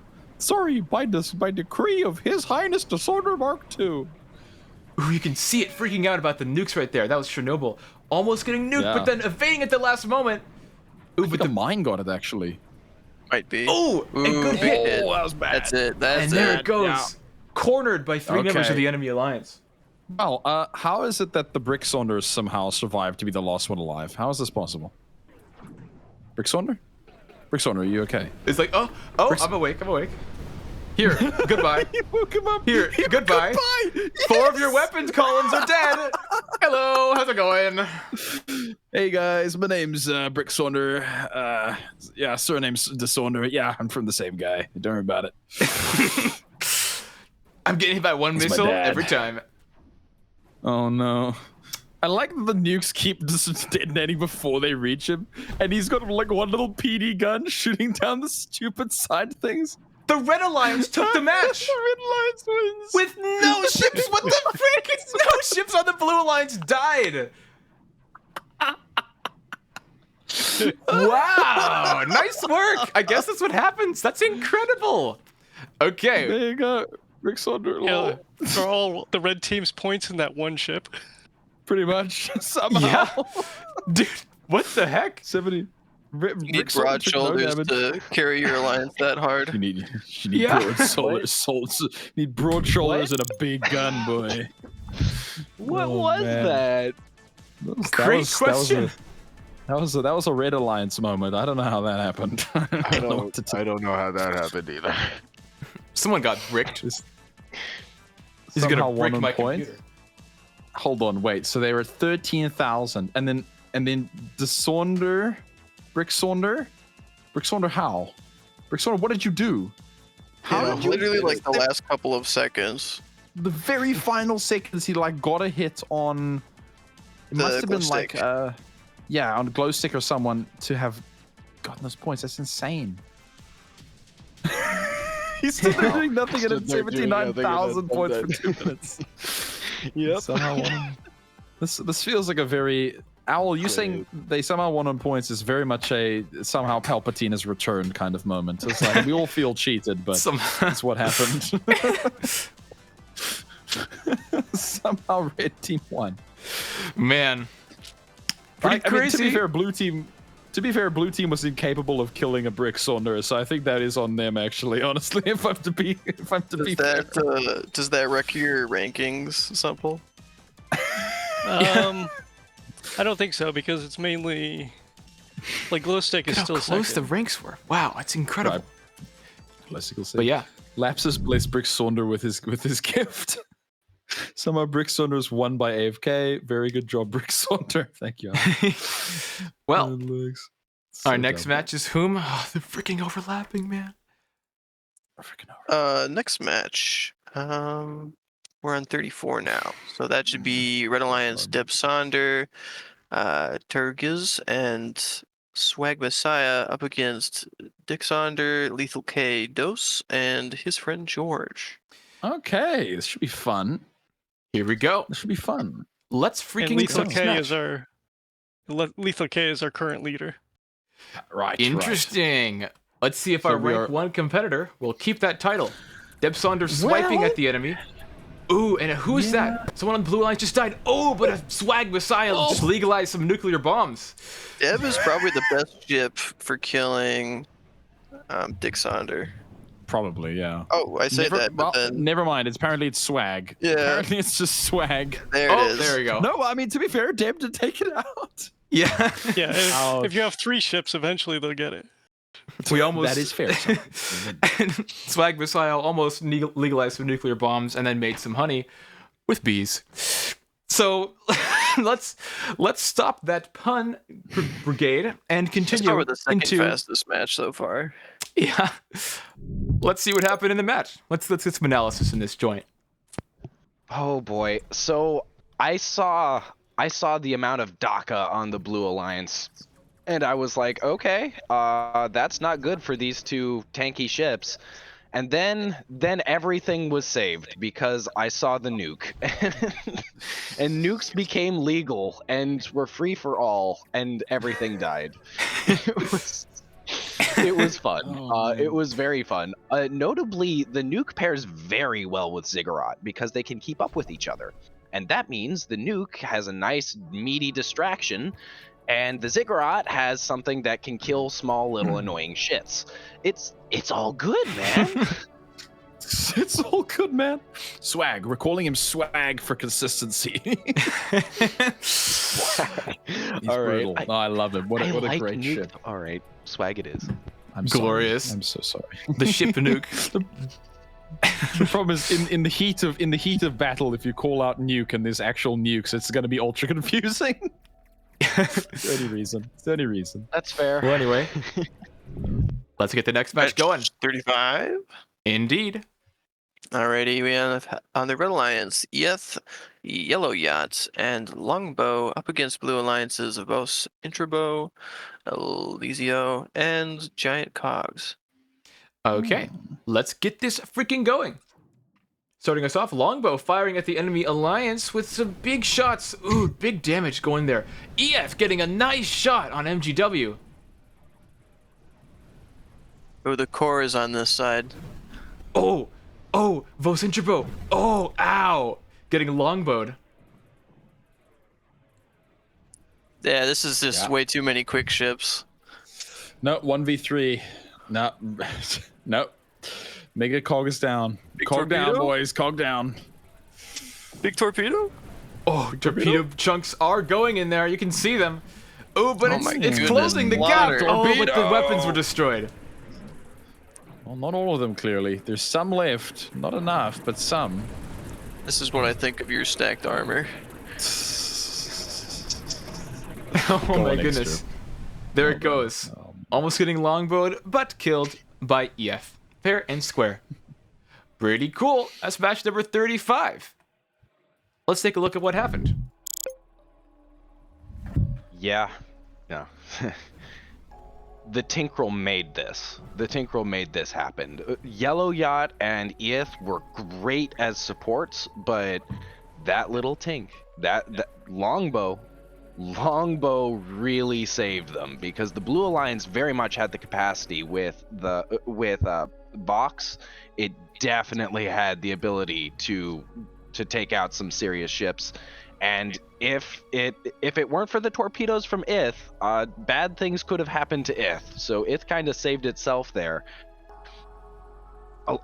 It was just, I think the really clutch play was taking out that laser ship as quickly as humanly possible, because that would have fried almost all the Alliance, depending on if it caught all of them or not. Yeah, ouch. My goodness. That carrier thing, although it's been in this series for a long time, it's solid. It's a good frame. It's accurate. It hits. That's a lot of torpedoes as well. Well, anyway, yeah, thanks for the analysis, folks. Let's go into a qualification match. So here's my policy. When I fill this screen up and I reach the end, we're gonna stop for today. Sounds good? Sure. I'm declaring that because we can go more tomorrow because you know what? We don't have the ship intros to go through. Yeah, we don't have the ship intros. Yeah. But yeah, who's up next? All right, match number 35 on the Red Alliance. Or this is 36, my bad. We have DeSaber, Viceunder, and Gravitas Not Found up against Operation Doomsday, Saunders Pair, and Atropos. All right, let's freaking get this match off the ground. Starting us off, the Saunders Pair fires a spear of torpedoes. It has been almost taken out by the true Desonder. By Viceunder. Oh, but Desonder. Atropos distracts the Red Alliance and takes out the Red. Okay, can DeSaber and Viceunder do it? Nope, DeSaber's gone. No, he's gone. It's all down to Viceunder now, as it always comes down to it. If only there was a point for being the anchor of the team, for being the only. Never mind, Viceunder's screwed. Get wrecked, Viceunder. They've got some important thrusters, but He's yeah, got you're he's got no weaponless. guns. You're He's got no weaponless. guns. He's just dead. Maidenless. Oh, this is cruel. This is needlessly cruel. Who took the kill? Who took the kill? Operation Doomsday did. He's like, oh, you're taking too long. I'm getting this ranking point. Back in a moment. Crazy. Wow. Well, that's number 36. Let's freaking check out the analysis. Over to you, Kaboom. Two bursty ships up against something this light was not gonna end well no matter which way you cut it. However, there were some very scary moments for the Blue Alliance. Like, if that Red had targeted the Desonder, that would have been GG's. If that heavy anti-kiter, which is still terrifying to say, by the way, if that had just been taken out a little earlier, all of this wouldn't have happened. It's that heavy anti-kiter that really sealed the fate of the Red Alliance here. Because it was able to take a face full of Desonder fire and just delete a Red, which both of those are terrifying for an anti-kiter, but I just can't say enough about it. Like, that was crazy. Yeah, pretty insane. Well, thanks for the analysis, sir. We're off to qualification match number 37. Alrighty. On the Red Alliance, we have Ziggurat Hydra, Projectile Vomit, and Cornstar up against Hive Ship, Buster, and V5. All right. I'm going to start the match and then wait for laps. Any thoughts about what's going to happen here? Oh boy. So there's a lot of HP on both sides. It looks pretty even up. It does look like we have drones versus longbows. That's going to be an interesting combination. Other than that, I think the Blue Alliance has the edge here. It's got more spam on its side. So long as what's your ship called again, Duke? I'm so sorry. Buster. So long as Buster behaves, the Blue Alliance will win. But if Buster gets taken out, it's going to fall apart because the Red Alliance does have two more tanky ships versus Blue Alliance's one tanky ship. I mean, technically, Owl Feathers has a heavy kiter, but it's not meant to be a brawler. And if it ends up in a brawl for a prolonged period of time, it'll die. Okay, watch this. Yeah, it looks like Buster's the only forward ship. The rest of its alliance are trying to escape the arena border. That's a good way of phrasing it. So, I think Buster's gonna have a lot on his plate. okay, so watch this, folks. So while we wait for laps, I'm going to make it so that I update the thing periodically. For no. While true. While true, what do we do? Are you making integral changes during the tournament? Not really. I'm just going to echo reload, and I'm going to echo it to a named pipe, which is TMP /DRRT mlog signal pipe. Then I'm going to sleep. You're gonna sleep? Sleep. How many seconds? Every 10 seconds, I'm just going to do that. Oh, wrong button. Echo. I don't got to echo. I got to printf. That's right, folks. Printf. Silly me.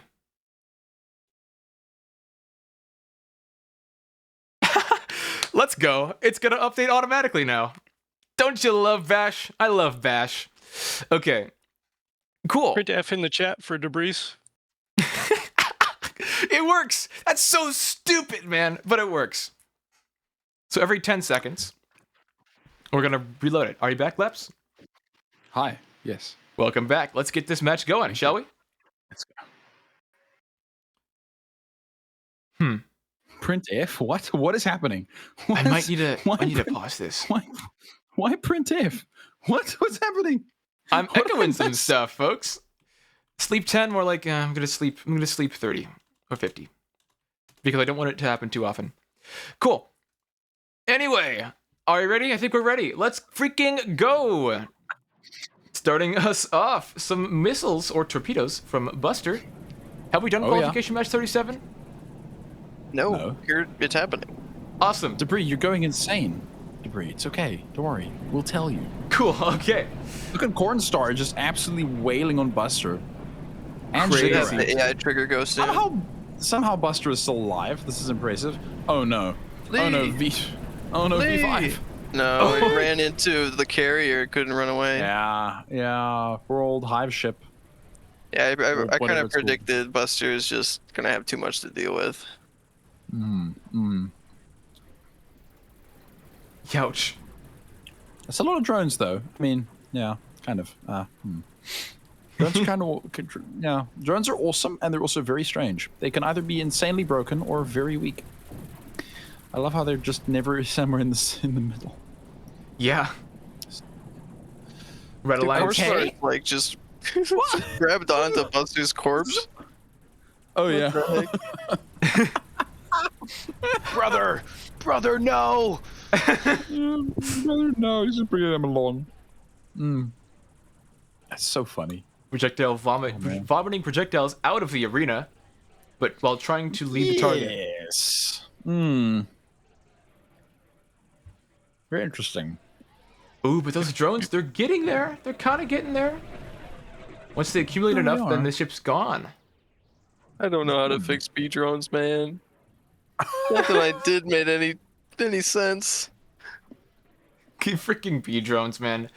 They're so freaking annoying, but they are pretty good in this case. You know, if they can, they're pretty fast for drones. And if it looks like they're actually doing the drone thing. Ooh, oh, taken out by V5. Rough. V5 distracting two ships. Lord. Run, drone lord. All the points are actually really close. What the heck? Blue's winning on What points. the hell? The drones! This the is bad, drones! though. They're This doing is something! bad, No though. drones! Oh no, This is drones! bad. No! There it goes. There goes the med. Lost moments! 5, No. 4, 3, No, ow. 2, 1. Ow! Owl took We away were this so match twice. Oh. It prevented Buster from leaving, and it gave itself up in the last couple of seconds. Brutal. Wow. Well, very nice. That's qualification match number 37. Let's take a look at what happened in that match. Owl said never submitting drones again. Don't give up on them too soon. Your ship did a great job, honestly, living for as long as it did. That is exactly what a heavy kiter, is supposed to do. It was an excellent heavy kiter. That B ship did exactly what it needed to do, picking off the right target. The problem is there was just 2 brawlers up against drones, and that's just not a good matchup.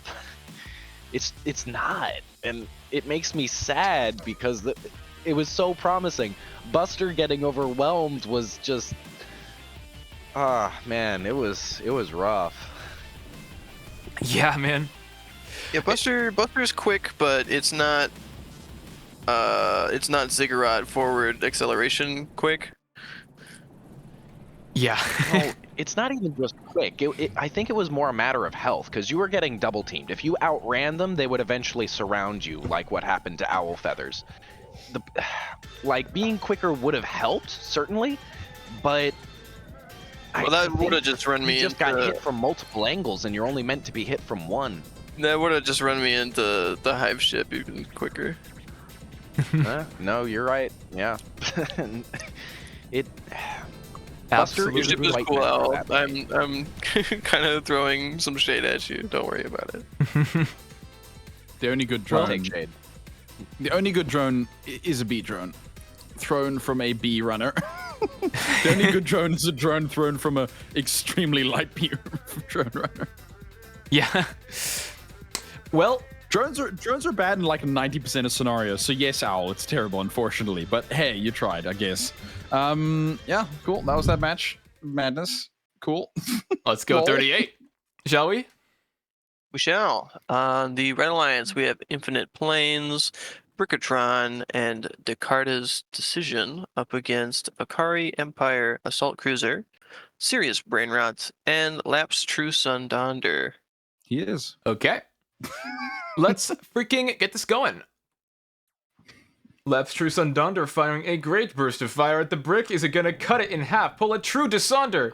Everyone's favorite scene from the Desonder. Oh, but look at this. Look at that. 9 guns of pain. 9 guns of death. Akari. 9 guns of retribution. Yes. No, the nukes! Distraction! The nukes distraction. The nukes distracted him. Oh, that's so busted. I'm so angry. No. No, yes! Snipe the nuke. Come on. Come on, Akari. Come on. Come on for your people. Come on. Yes! Okay, beautiful. 1 brick down. Now for the Desonders to have their revenge against all who have ever anti-Desondered. Oh no, true sons of Desonder are here. Oh no. Oh, look at that, cleaning up the drones wonderfully. Oh man. You see, even drones are vulnerable to Dishonor. They're truly not worth it. Akari Empire Assault Cruiser cutting off the backside. Oh my goodness, that's a lot of thrusters gone. That is a lot of thrust gone on that ship. It's lost quite an efficiency ratio there. Oh, more another cutting, slice. more We're cutting some vegetables right here, and now we're shaving some cheese. Oh my goodness! Shaving some cheese. Shaving some cheese of retribution. If Akari is like a cheese grater, then Wheel of Fortune is like the slap chop. Oh yes. Oh, very well put. Very well put. Oh no. Oh, a mortar hit missing. Yeah, mortar hit missing. Akari's getting droned up on though. Look at this. Oh man. Oh no. It's cutting through the rear armor. The drones are cutting through the rear armor. No, they're retargeting. Haha, get wrecked drones. Ooh. No, Akari's dead. He could kill my drones. I like that. Poor owl. There's some grave irony in that. Yeah. Drones could not win him the fight, but they could lose him the fight in both regards. Oh wow. To be fair, drones are the main counter to a very good counter to Tinkerell is just drones. They didn't like BP. Indeed. But with 2 seconds left in the match, it looks like the Blue Alliance has the points victory. Who takes it? Very nice. Very nice. Hey, look, I didn't have to update the thing because my script did it for me. Not my script, my command. But yeah, oops, wrong button. I'm supposed to go to the match log assembly thing. Over to you, Kaboom. Works perfectly. Oh boy. I was so distracted. Man. Go. Oh boy. When I saw this, I thought, wow, this is either going to go really well or really poorly for the Dissonder likes. And because my thought was it's two super high health ships that aren't exactly very fast versus two siege tinkrels. And then it's a drone ship, which is really bad for the siege tinkrels versus freaking brain rot, which is supposed to be an anti-kiter, or well, kind of heavy anti-kiter maybe. I'm not sure of its role, but it could definitely work, but the stars would need to align is what my thinking was. Apparently not. Apparently the siege tinkrels decided that today is not the day that Laps's memory is tarnished by this shit. Laps's memory is tarnished.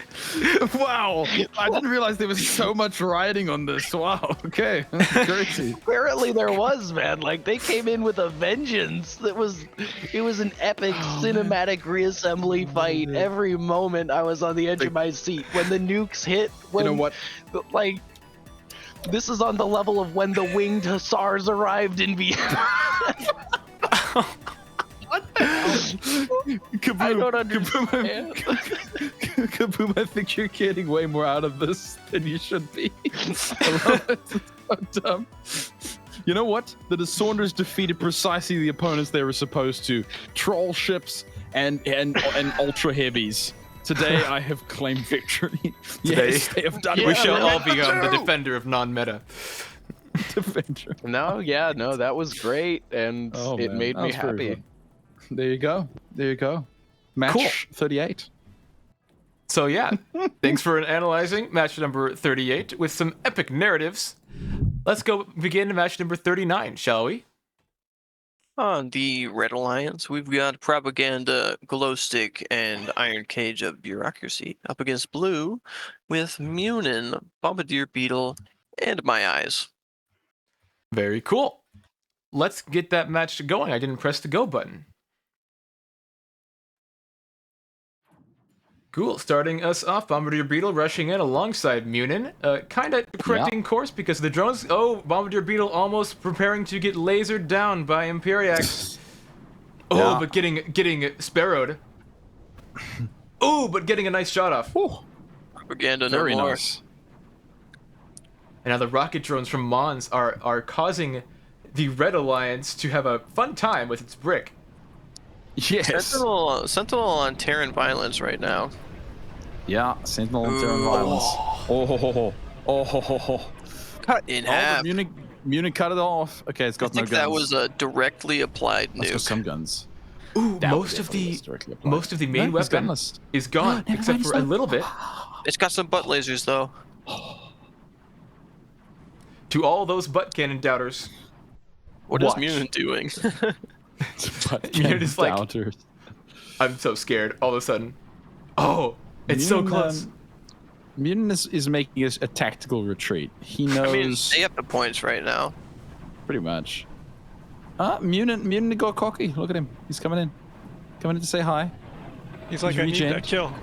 Yeah. He's like, I need that. Yeah, and he got it. And he got it too. Nice Oh my work. goodness, Muni. I'm gonna Drones. call him Muni. I think the drones and the nukes could eventually get through here in a minute. Eventually. I don't know if those drones have done much of anything, frankly. Slowly, that, actually, you know what? To be fair, they are digging away, but very slowly. Yeah, bureaucracy is like surprisingly maneuverable compared to the skill brick counterpart.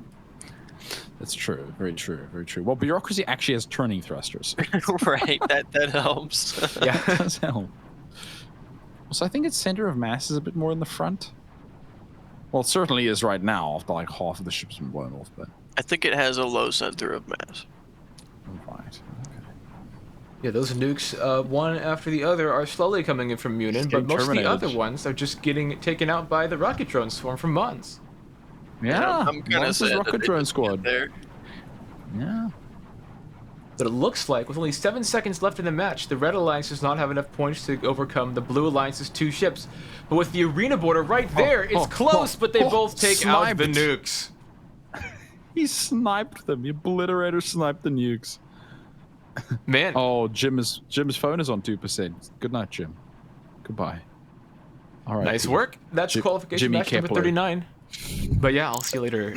See you later, Kevlar. Welcome back to this when you watch the VOD. So yeah, let's go into the match replay.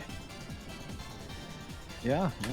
Well, many nukes. Lots of nukes in this one. Lots of close calls. Lots of Oh yeah. photon swords cutting Absolutely. ships in half. Oh. Yeah, no.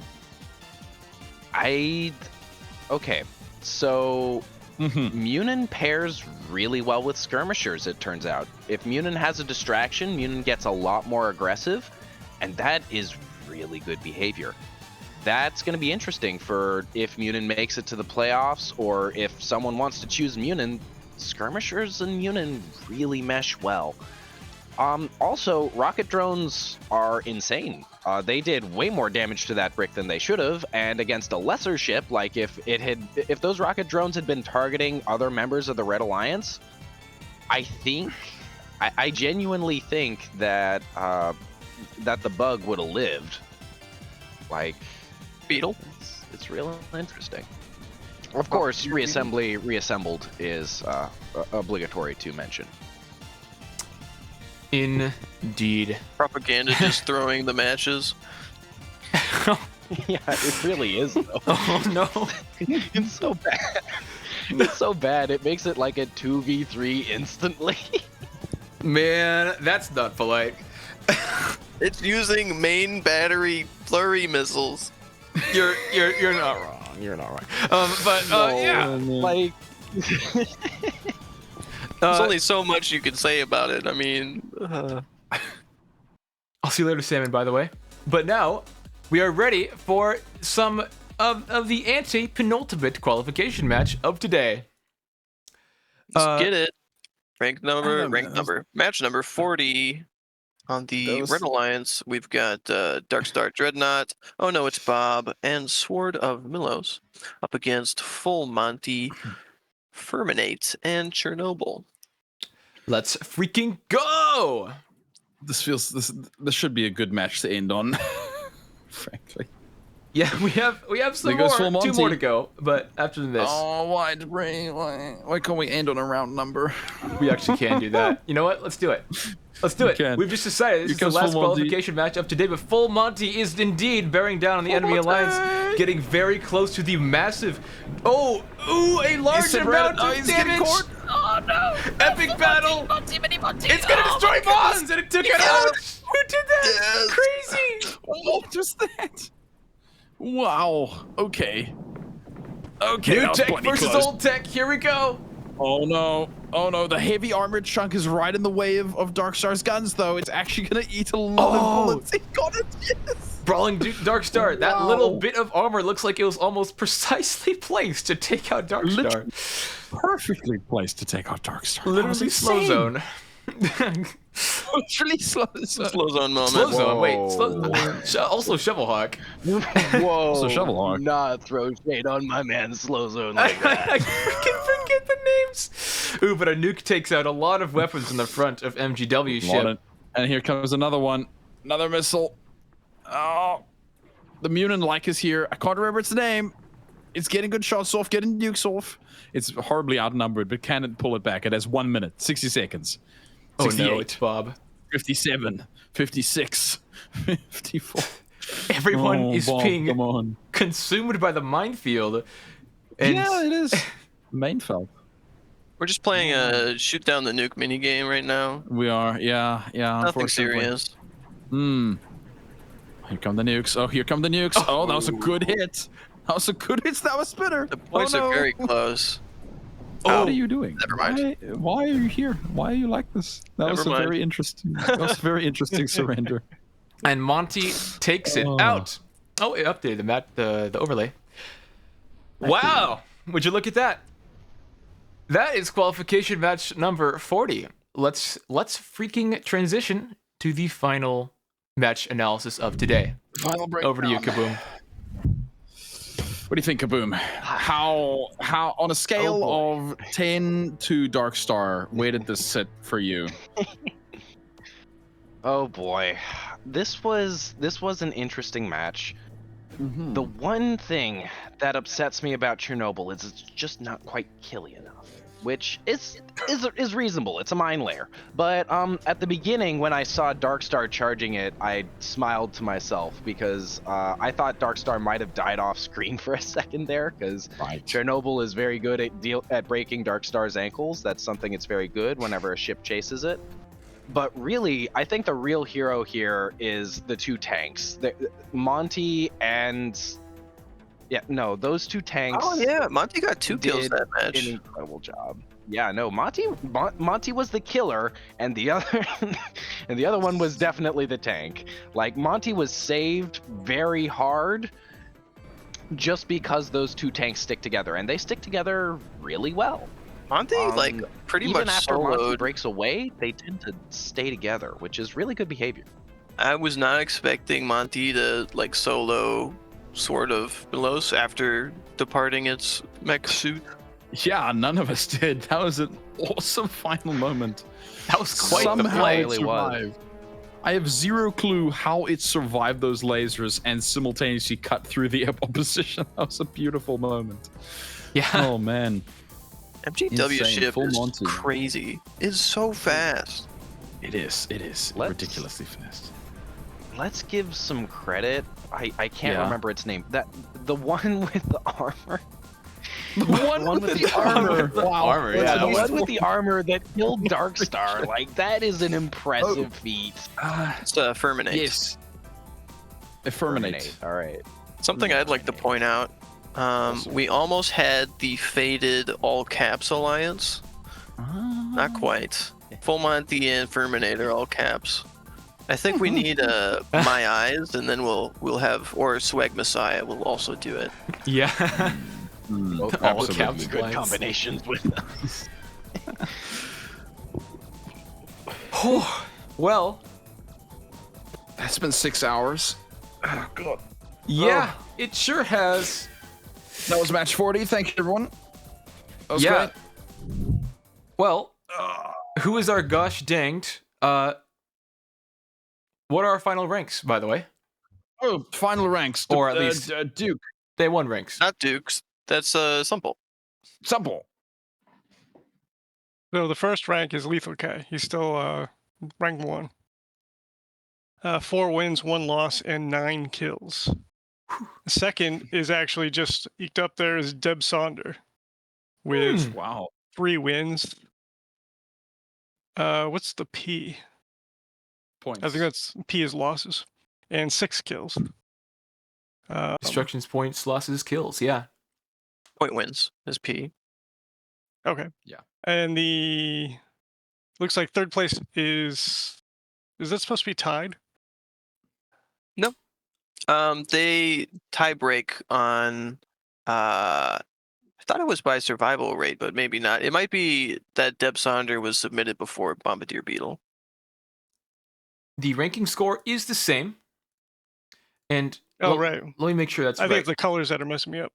So the Bombardier Beetle is tied with Deb Sonder. So we essentially have a debris tied for second. And then I guess you would consider third place is Atropops by Lucifer,